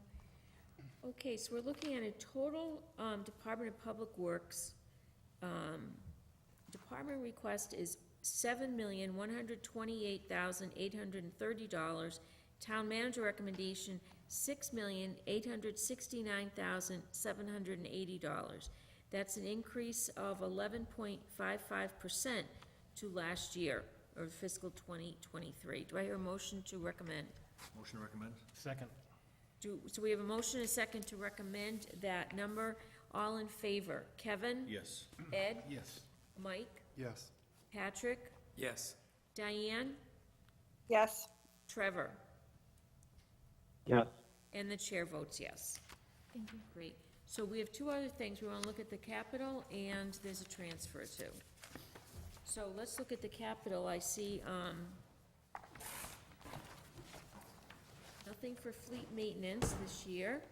Engineering division, DPW, let's see, there's a, we're in the middle of a lease purchase for a jet vac truck. And, I see drainage too. 55,000, is that just drainage material? Mm-hmm. Okay. All right, we have, let's see, you have a roadway improvement, $100,000. Resurfacing municipal lots, $150,000. Six-wheel dump truck, sand and plow, we're in a lease purchase for that, $65,000. This is the last year of it. A pickup, F-350 pickup with a plow. We're in the second year of the lease purchase, $35,000. A loader, we're in the last year of the lease, or the fourth year of the lease purchase, $40,000. Sidewalk tractor, $47,984. Also a lease purchase. And a six-wheel dump truck, we're in a four-year lease purchase. This is the last year, $75,600. Any questions on those? In the sewer division, let's see, sewer line repair, $200,000, truck replacement, $80,000, sewer grinder replacement repairs, $45,000, superintendent vehicle replacement, $30,660, jet vac truck, $50,000. Questions? And the cemetery DPW, we have a mower, $16,000, some flagpoles, $21,000, backhoe, $40,000, and it's part of a lease purchase. And that's it. Any questions? Oh, no, I'm sorry. No? You had a quizzical look there. Yeah. You know what? Yeah, I will. All right. Did we discuss a mower at town meeting last year? We had a mower at the Bagdra Golf Course. Okay. So this one's for cemetery then, yep, okay. Okay, so we'll be voting on the CPI next week, okay, thank you. Thank you. And now let's look at the, transfer. This is, Madam Chair, did you, are there more? Solid waste? Oh, I beg, did we say, and, yeah, I did we parks. did Parks? Yeah. Oh, no, I didn't. I beg your pardon. Parks. You're right. Okay, one-ton dump truck with a plow, $80,000. She's still on CIP. A tractor, 3-year lease purchase, $25,000. And the Packagug, nothing for Packagug this year. Okay. So we're looking at a transfer for the Packagug Golf Course. These transfers are all coming from the contingency line, so do I hear a motion to take these 3 transfers together? Motion to take 3 transfers together, Madam Chair. Second. Okay, so all in favor, Kevin? Yes. Ed? Yes. Mike? Yes. Patrick? Yes. Diane? Yes. Trevor? I think Trevor's gone, okay. So, let's see, the first one coming from contingency, which has a balance of $2,000, is, I requested $21.30 to DPW director's salary to reconcile account. The next item coming from contingency, which is now $1,978, I requested $469.95 to the superintendent line to reconcile account. The third item coming from contingency, which now has a balance of $1,508, I requested $322.89 going to the groundskeeper to reconcile the account. Motion to approve? Second. Okay, so we have a motion and a second to approve. All in favor? Kevin? Yes. Ed? Yes. Mike? Yes. Patrick? Yes. Diane? Yes. Trevor, and Trevor's gone. Okay, and the chair votes yes. Thank you. All right, I think we're all set. Thank you very much. Thank you. Phew, all right. So, looking at our, thank you for coming in tonight. Looking at our next, we're gonna look at solid waste next. Oh, maybe you do want, yeah, all right. So solid waste, let's see, we have, fiscal 2023 appropriation, $1,287,305. The department requests and town manager recommendation are the same, $1,433,694. Okay, and I believe the contract was just renegotiated and signed? Is that correct? Good evening. So we are, for the Holland contract, for solid waste and recycling, we have been in negotiations with the current vendor, and we have come to an agreement. We're working through the process for final signature. Okay, good. And that contract is for the pickup and the disposal too? So that contract is for picking up the solid waste, the recycling, and the yard waste. And also, we do have a processing of recycling material.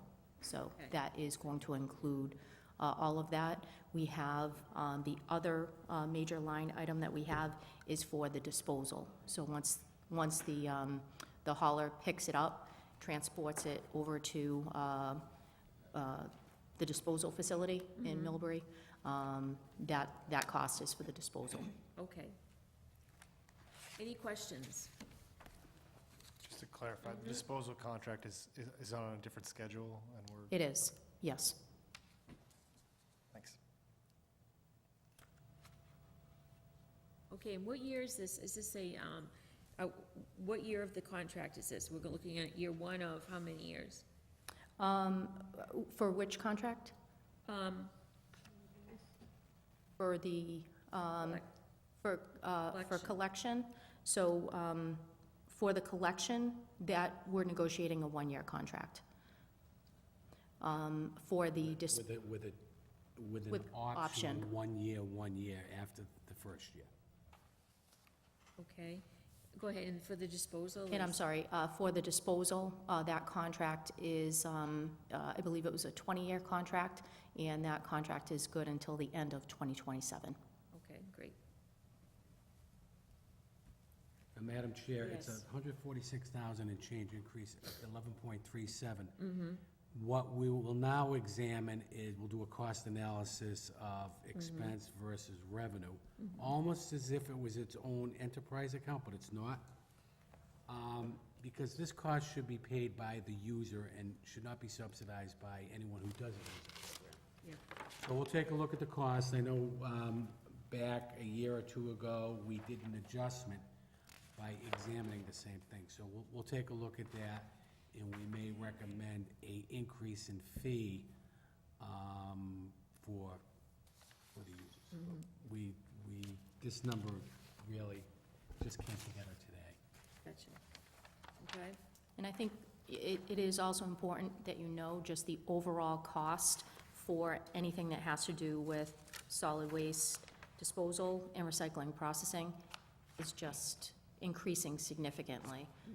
So we're trying to manage that as best we can, to be able to, give the best service, but also managing how that fee is gonna be handled by the residents. So trying to get the most for the money Okay. in these contracts.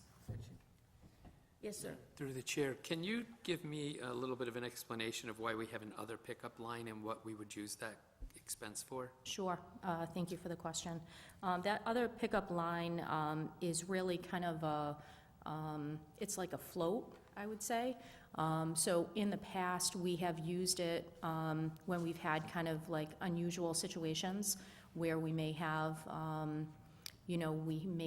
like illegal dumping in a certain area of town that requires us to get a dumpster, be able to handle it that way. If any unusual cost, we pull into that.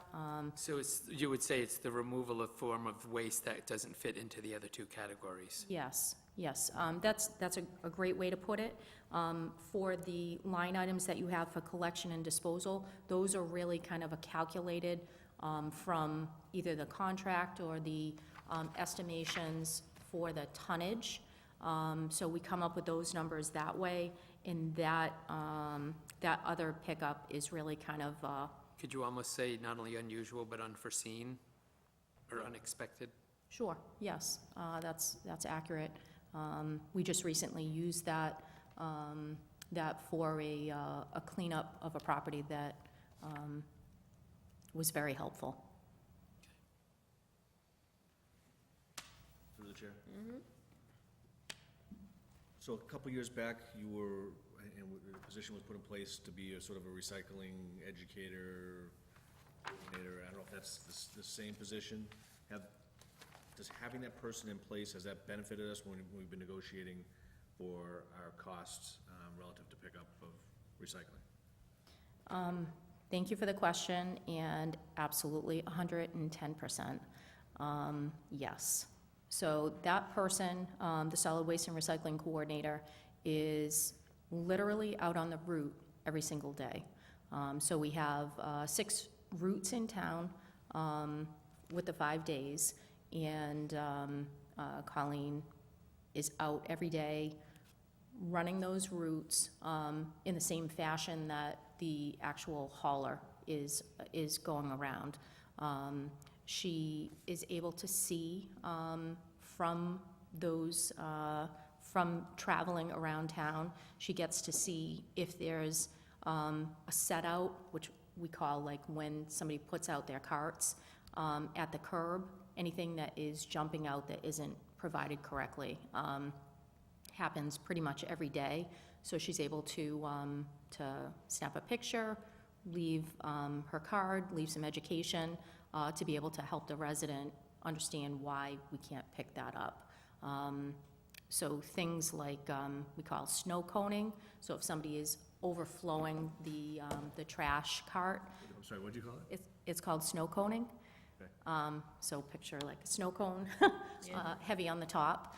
So if that lid is up and they have all sorts of stuff coming out of the top, that's a chance where she'll stop. She'll tag the cart, leave a card, leave some sort of education about blue bags. So the blue overflow bags are what residents are able to use if they can't fit all the solid waste in their cart. So that happens more often, you know, with households that generate a lot of trash, or around holiday time, summer times for cookouts and that sort of thing. We tend to see more blue bags at that time of year. And I have to say, it is something that, you know, I've discussed with Ed, that by having that person out and doing the education, it really has increased our revenue on the overflow bags over the past several years. So that's helped be able to create some revenue for us, and ultimately that revenue offsets the solid waste budget.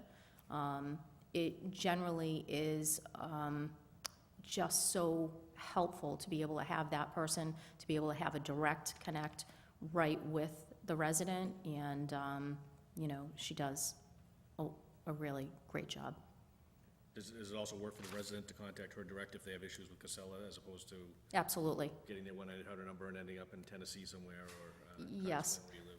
So she's the right person for that. And then the blue bags, those, so there is a revenue source for those that goes to offset the additional trash? And also bins. I know in past year we've had some bins were sort of coming to end of life. Can you give us an idea of where we're at with the bin program? Sure. So if I can just circle back to your first point, we do, as part of the contract, we feel that the hauler should have responsibility so that a resident who's on the system can contact them directly. So we do have that built into the contract. They are responsible to be able to handle those calls. However, if by chance they are rerouted to, sometimes it's Vermont, that they get rerouted to, and they do not get the correct information, they can contact our office. They can contact our office first that way also. We do have it as very user-friendly. You know, we reroute the calls to Colleen, and she's able to make contact with Casella directly. We actually have our own reps that work at Casella that handle just our town. So there's consistency there. When there's an item of service, so say somebody wants to have a refrigerator picked up curbside, that's a service that this hauler does provide. So that connection is made. If for some reason there's some sort of issue, they can contact Colleen. Colleen gets the hotline over to Casella and resolves the issue that way. So very helpful to be able to handle all the questions, you know, into one division under DDIS. So it's consistent. It helps with customer service, and I don't know if you remember, several years back, it was handled between two departments, and each department had their own pieces, but to have it all in one department really kind of helped. I think it helped both departments really to be able to, you know, be able to move in the same direction. So that is to the first point. And I'm sorry, you were asking the second question? The bags do have a revenue source to Yes. offset the additional weight, right? They do. We generate about $25,000 to $30,000 per year for blue bag revenue. And this kind of really kicked in a few years ago during the pandemic when everybody was at home. That's when we really noticed, oh boy, we have a lot of blue bags. People were working from home. You know, we had the orders from the governor. That's kind of what kind of really helped us, you know, realize that blue bags really do have an advantage for us for offset. So that has been incredibly helpful. So Kevin, if you look at Article 3, the motion that goes before town meeting, there's an offset from an available fund of $25,000 to account for the collection and the disposal of those blue bags. Okay, thank you. Any other questions? All right, hearing none, let's see, we have a department request and a town manager recommendation for the solid waste of $1,433,694, and that's an increase of 11.4% to fiscal 2023. Do I hear a motion to recommend? Motion to recommend? Second. Okay, we have a motion and a second, all in favor, Kevin? Yes. Ed? Yes. Mike? Yes. Patrick? Yes. Diane? Yes. And the chair votes yes. Great, thank you very much. Thank you very much. And if I can just take one moment. Yep. You did ask about yard waste collection, so we have scheduled that. And yard waste collection, we have 9 total collections per year. We have 4 in the spring and 4 in the fall, and then we have a float. So we actually have 5 collections scheduled for the spring. And we do have a townwide cleanup day that's scheduled for Saturday, May 6, 8 to noon. We would welcome anybody that's interested to contact our department. Thank you so much. Thank you. Okay, great. All right, so now we're looking at, let's go to the finance department. Save the best for last. So let's see, first we have the accountants budget, the assessors, and the treasurer collector. Okay, so let's see, town accountant budget, fiscal 2023 appropriation, $335,444. Town manager, recommendation is the same as the department request, $238,484. So there's a reduction, and that's because the, CFO, accountant amount has, reduced, that the position has changed over. Any questions on this line, on any of these items?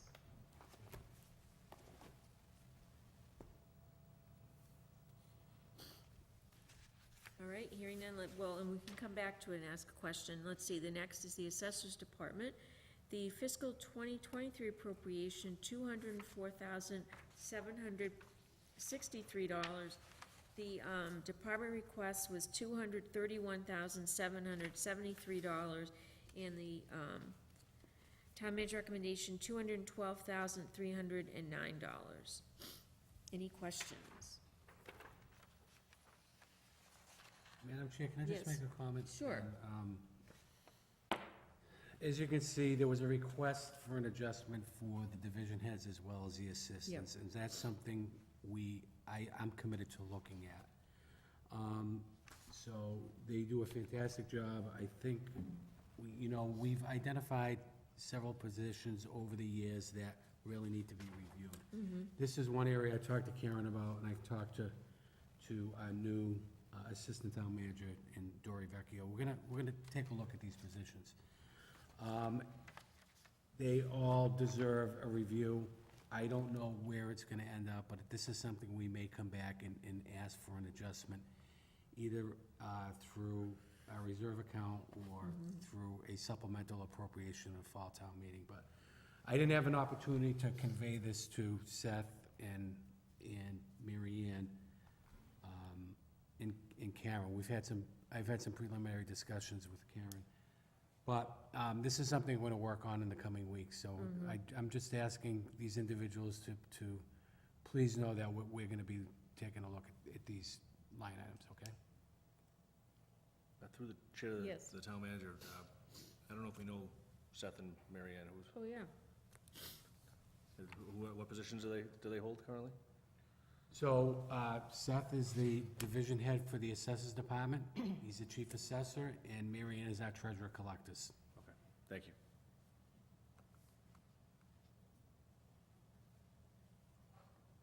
Questions on these budgets? Okay, Sorry, through the chair.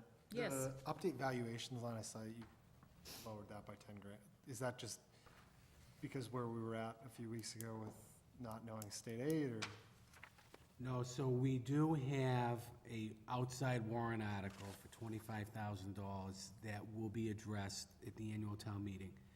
That is funded through a certification of overlay surplus funds, so that allowed us to reconsider this request.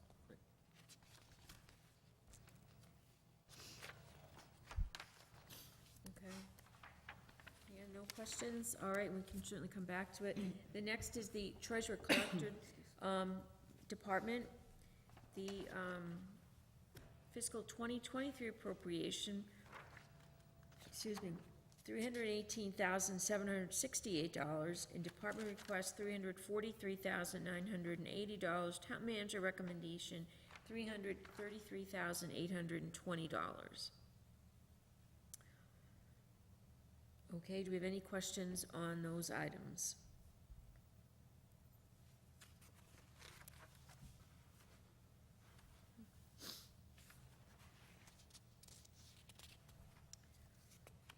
Okay, hearing none, let's see, for the, finance department, fiscal, 2023 appropriation, $858,975. Town manager recommendation, $784,613. Excuse me, that's a reduction of 8.66%. Do I hear a motion to recommend that? Motion to recommend? Second? We have a motion and a second to recommend. All in favor, Kevin? Yes. Ed? Yes. Mike? Yes. Patrick? Yes. Diane? Yes. And the chair votes yes. Okay, so that one is set. Now we're gonna look at, our debt and interest. Maturing debt, 710. Yep. So maturing debt, 710. Well, there.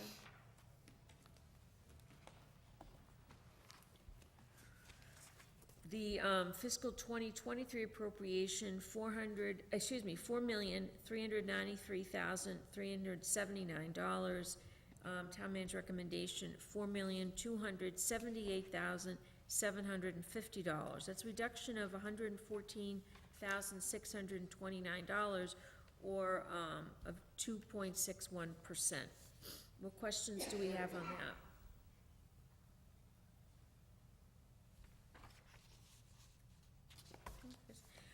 I have a question. Which is the, middle school debt? I'm sorry, what? Which is the middle school debt? Which item on Well, this list? we had several borrowings from them, Okay. because it was phased in, so. All right. We roughly borrowed, like the high school, I wanna draw your attention to the top one, Yep. $1,190,000. Next year, so we have one more year. June of 2024, which is a year from this year, we'll have one more debt payment, and then that falls off. The middle school debt is combined in a portion of the 16 and the 12, but that's roughly, we Okay. borrowed about, it's the same, about $19-20 million for that. Okay.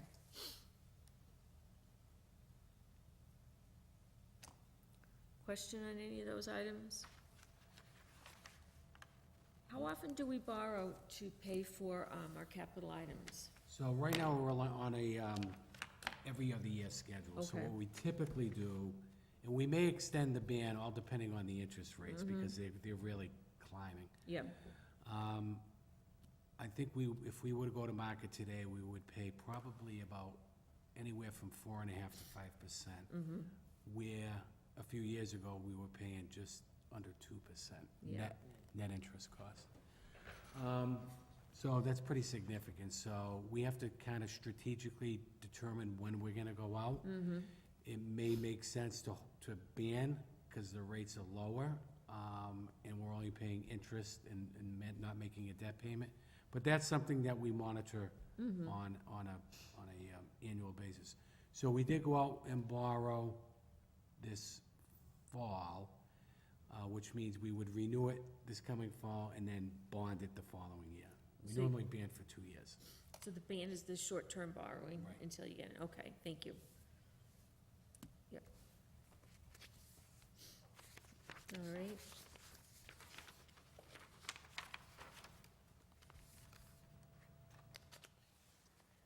Hearing no other questions, do we have a motion to recommend the maturing debt, budget of $4,278,750? Motion to recommend? Second? Okay, we have a motion and a second to recommend. All in favor, Kevin? Yes. Ed? Yes. Mike? Yes. Patrick, Yes. Diane, Yes. and the chair votes yes. Okay, our next, budget is the interest. Fiscal 2023 appropriation, $976,356. Town manager recommendation, $817,233. That's a reduction of $159,123, a reduction of 16.3%.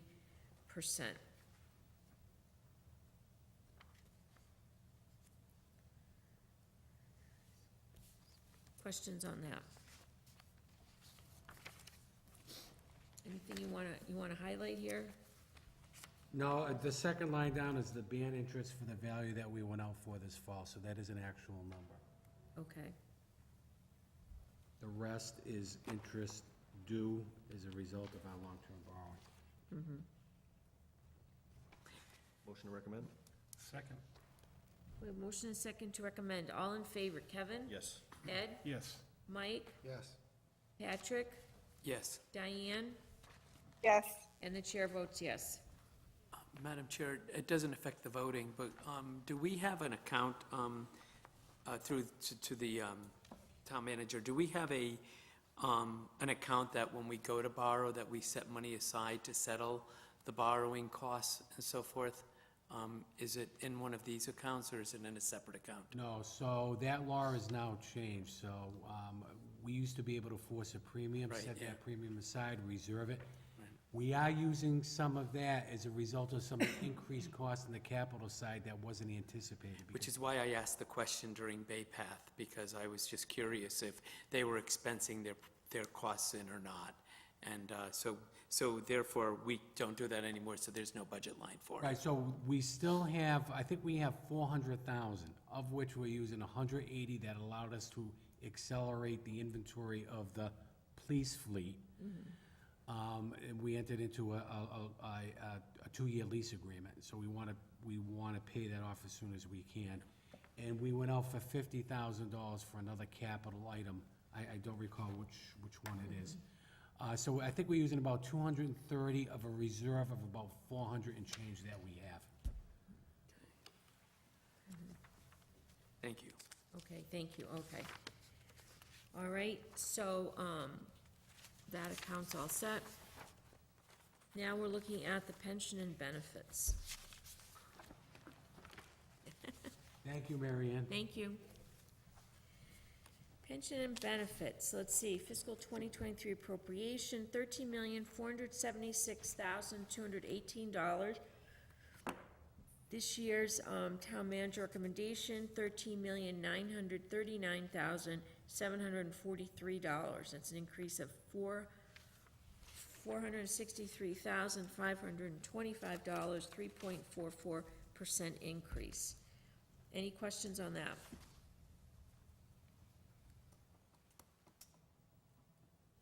Through the chair, just since OPEB came up quite a bit today, what are we putting into our fund? So, great question. So we have, for the FY '24, we haven't made a recommendation yet. We typically do that at the fall. And we used to have a level of tax levy of $500,000 that really was a victim of the COVID cuts. Remember, we cut 1.3 out of the budget. We haven't reinstated that yet. So we're relying on our free cash to fund our OPEB, portion of our OPEB obligation.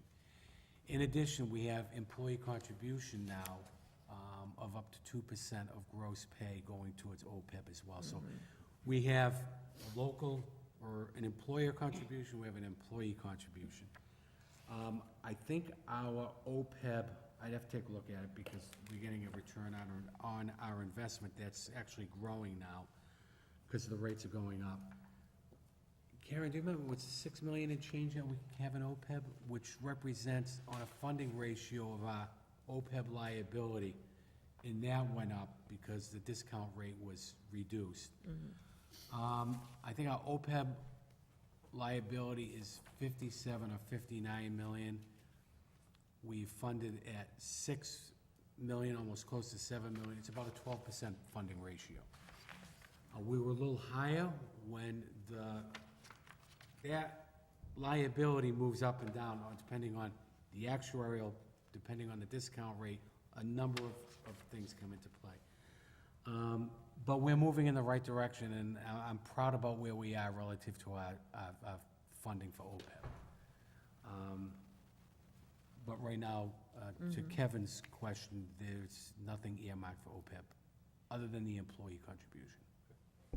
And just, can you just remind me, having a healthy OPEB percentage, does that benefit us when we go out?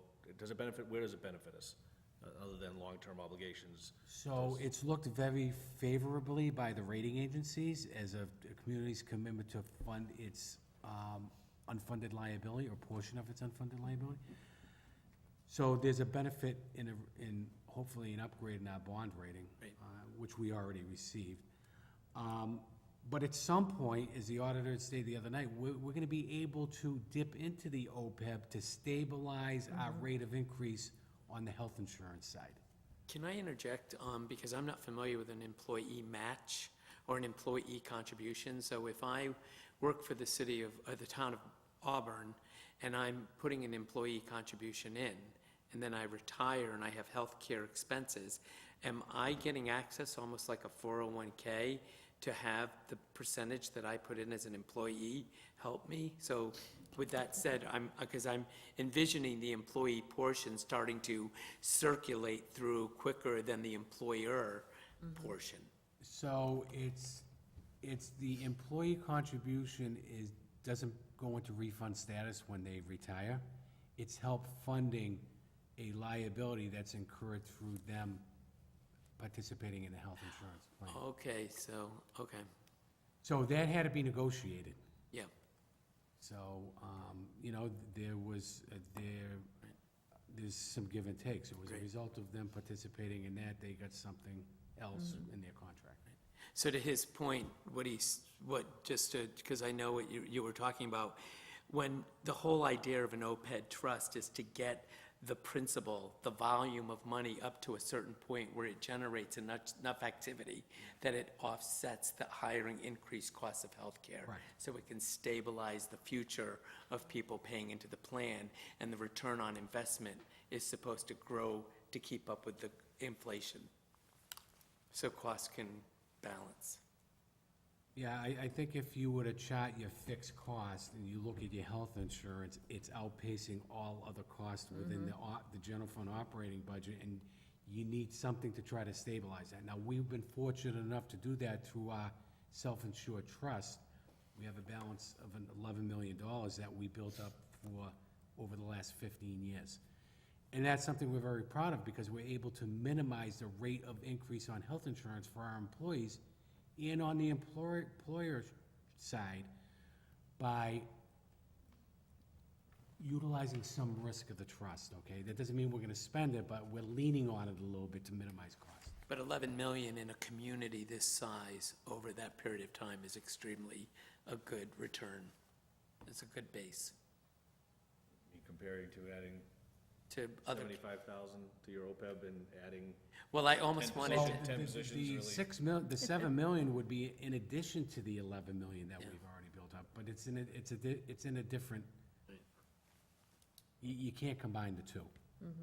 No, I was trying to compare Bay Path's presentation with, it seemed like theirs was a drop in the bucket, and then adding additional Right. positions. Well, they have $1 million out of the way I heard it is, they have a unfunded liability of 13.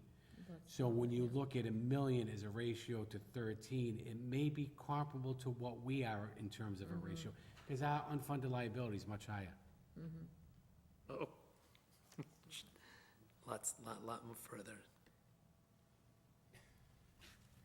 Okay, questions?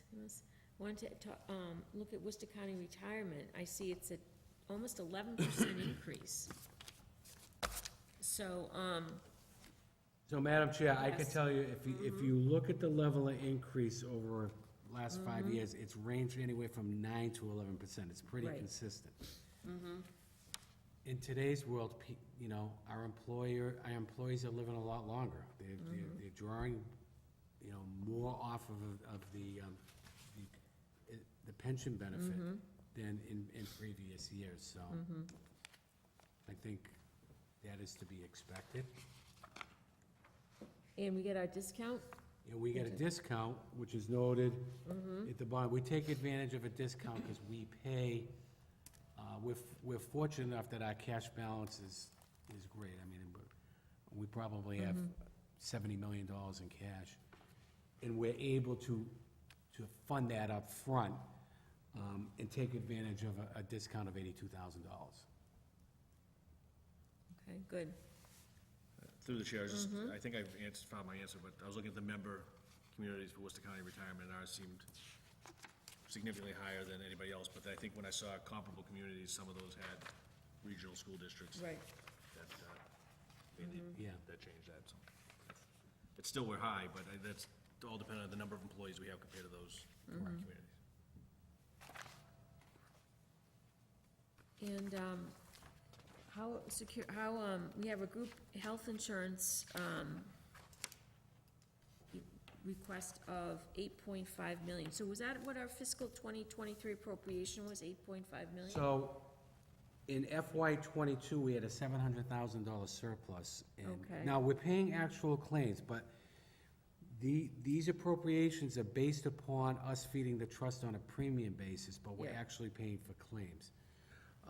So we were able, as a result of that surplus, we're able to maintain that level of funding. There's one piece of this we're not gonna know until the end of May, and that's our reinsurance cost, but there is a 20%,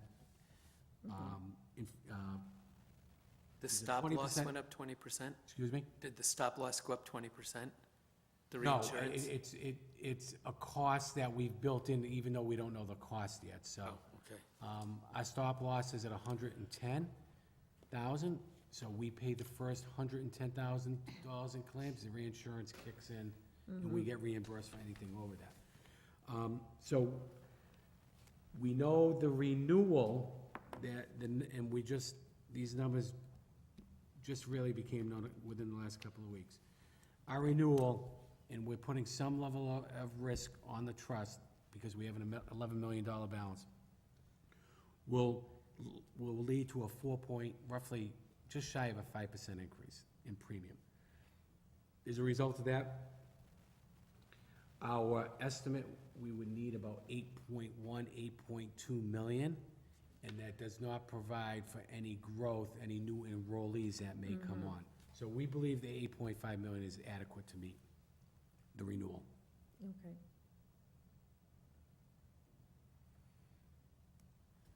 Questions?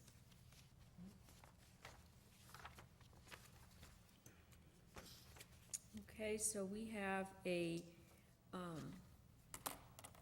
town manager recommendation for the pension benefits line, $13,939,743. Excuse me, which is a 3.44% increase to fiscal 2023. Do we hear a motion to recommend? Motion to recommend? Second? Okay, we have a motion and a second to recommend. All in favor, Kevin? Yes. Ed? Yes. Mike? Yes. Patrick? Yes. Diane? Yes. And the chair votes yes. So our last, the last item we're looking at tonight, the last budget we're looking at tonight is the Youth Commission. Last year, the appropriation was, or fiscal 2023, the appropriation was $140,500. The department request is $155,000, and the town manager recommendation, $144,012, which is a 2.5% increase to fiscal 2023. And they sent some accompanying paperwork and a report of some of the services they provide, youth and family services. Any questions?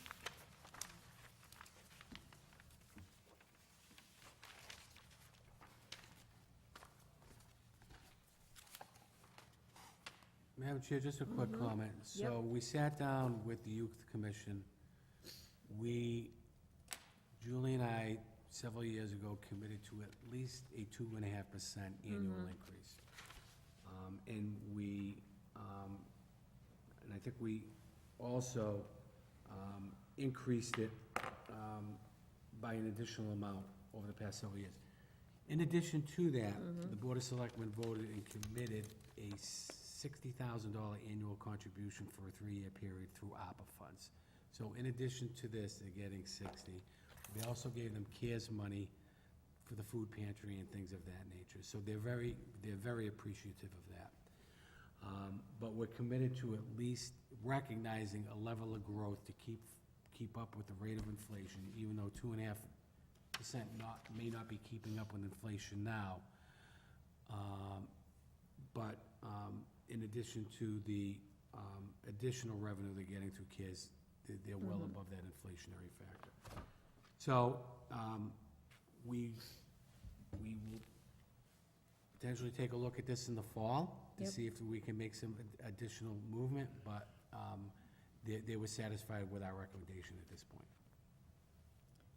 So is that, was that $60,000 every year for 3 years? Yes. So $180,000. So this was the first year. Yeah. Next year, in 2024, they'll get 60, 2025, they'll get 60. Oh, great.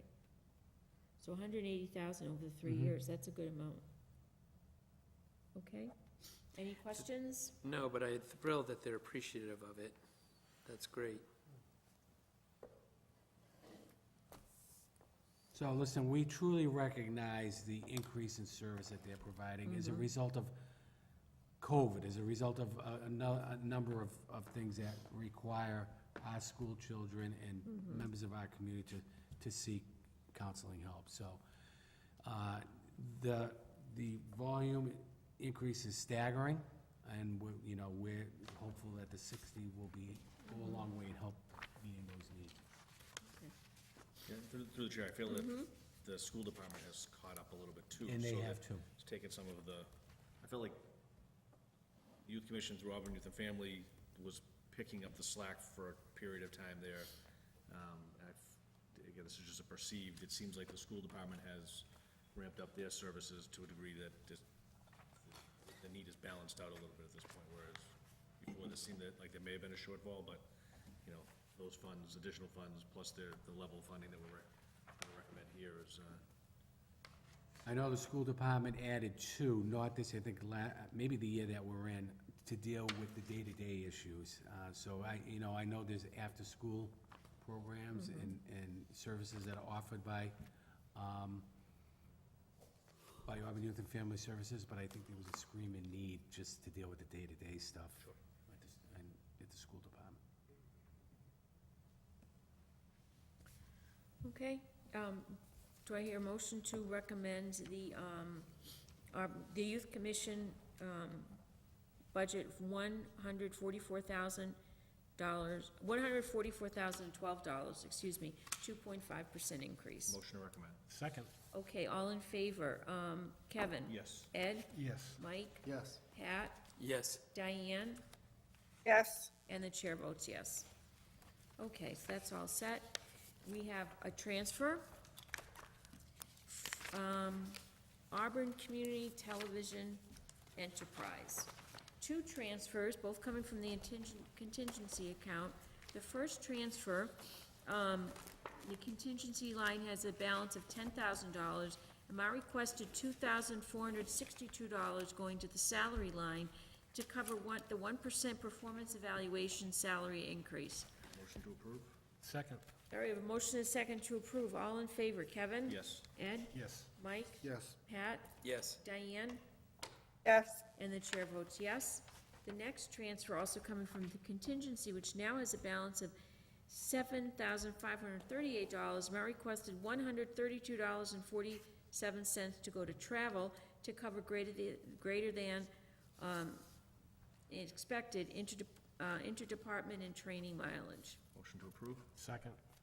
Okay, all in favor, Kevin? Yes. Ed? Yes. Mike? Yes. Pat? Yes. Diane? Yes. And the chair votes yes. All right, so and that's it. All right, so on that, let's look at our, we have minutes, because, that Sharon has emailed to us. Does anyone have any questions or concerns regarding the minutes? No?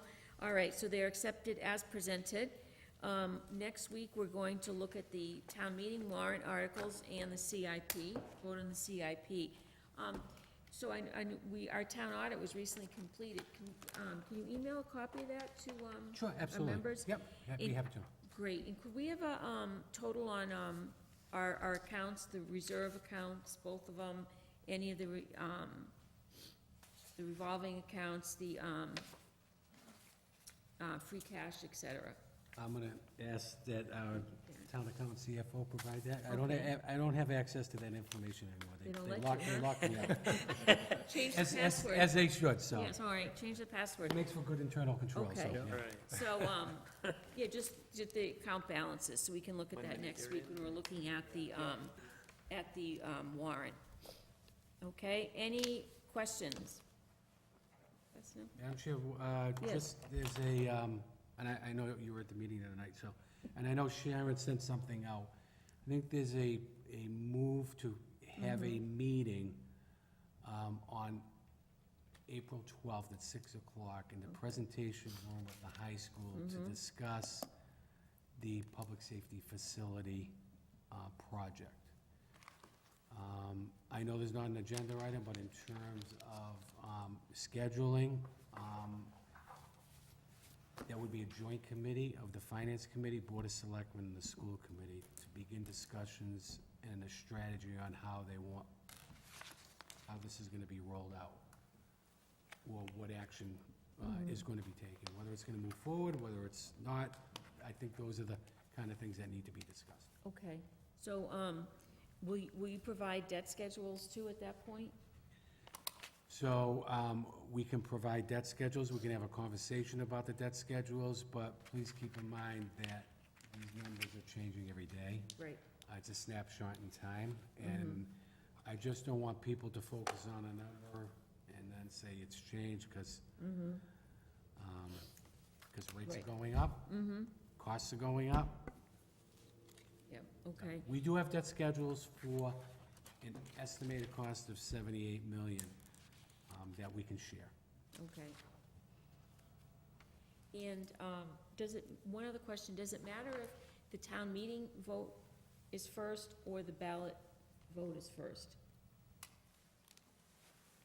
My opinion, I think it should go to the voters first, and then an authorization would have to go to town meeting to borrow the funds. So you'd see it going to the ballot first and then go to town? And we know it's not gonna make, if it's, the only one that can send it to the voters is the Board of Selectmen. Right, So the Board of Selectmen are gonna have to decide whether they wanna send it to the voters or not. If they send it to the voters, I see it having its own special election.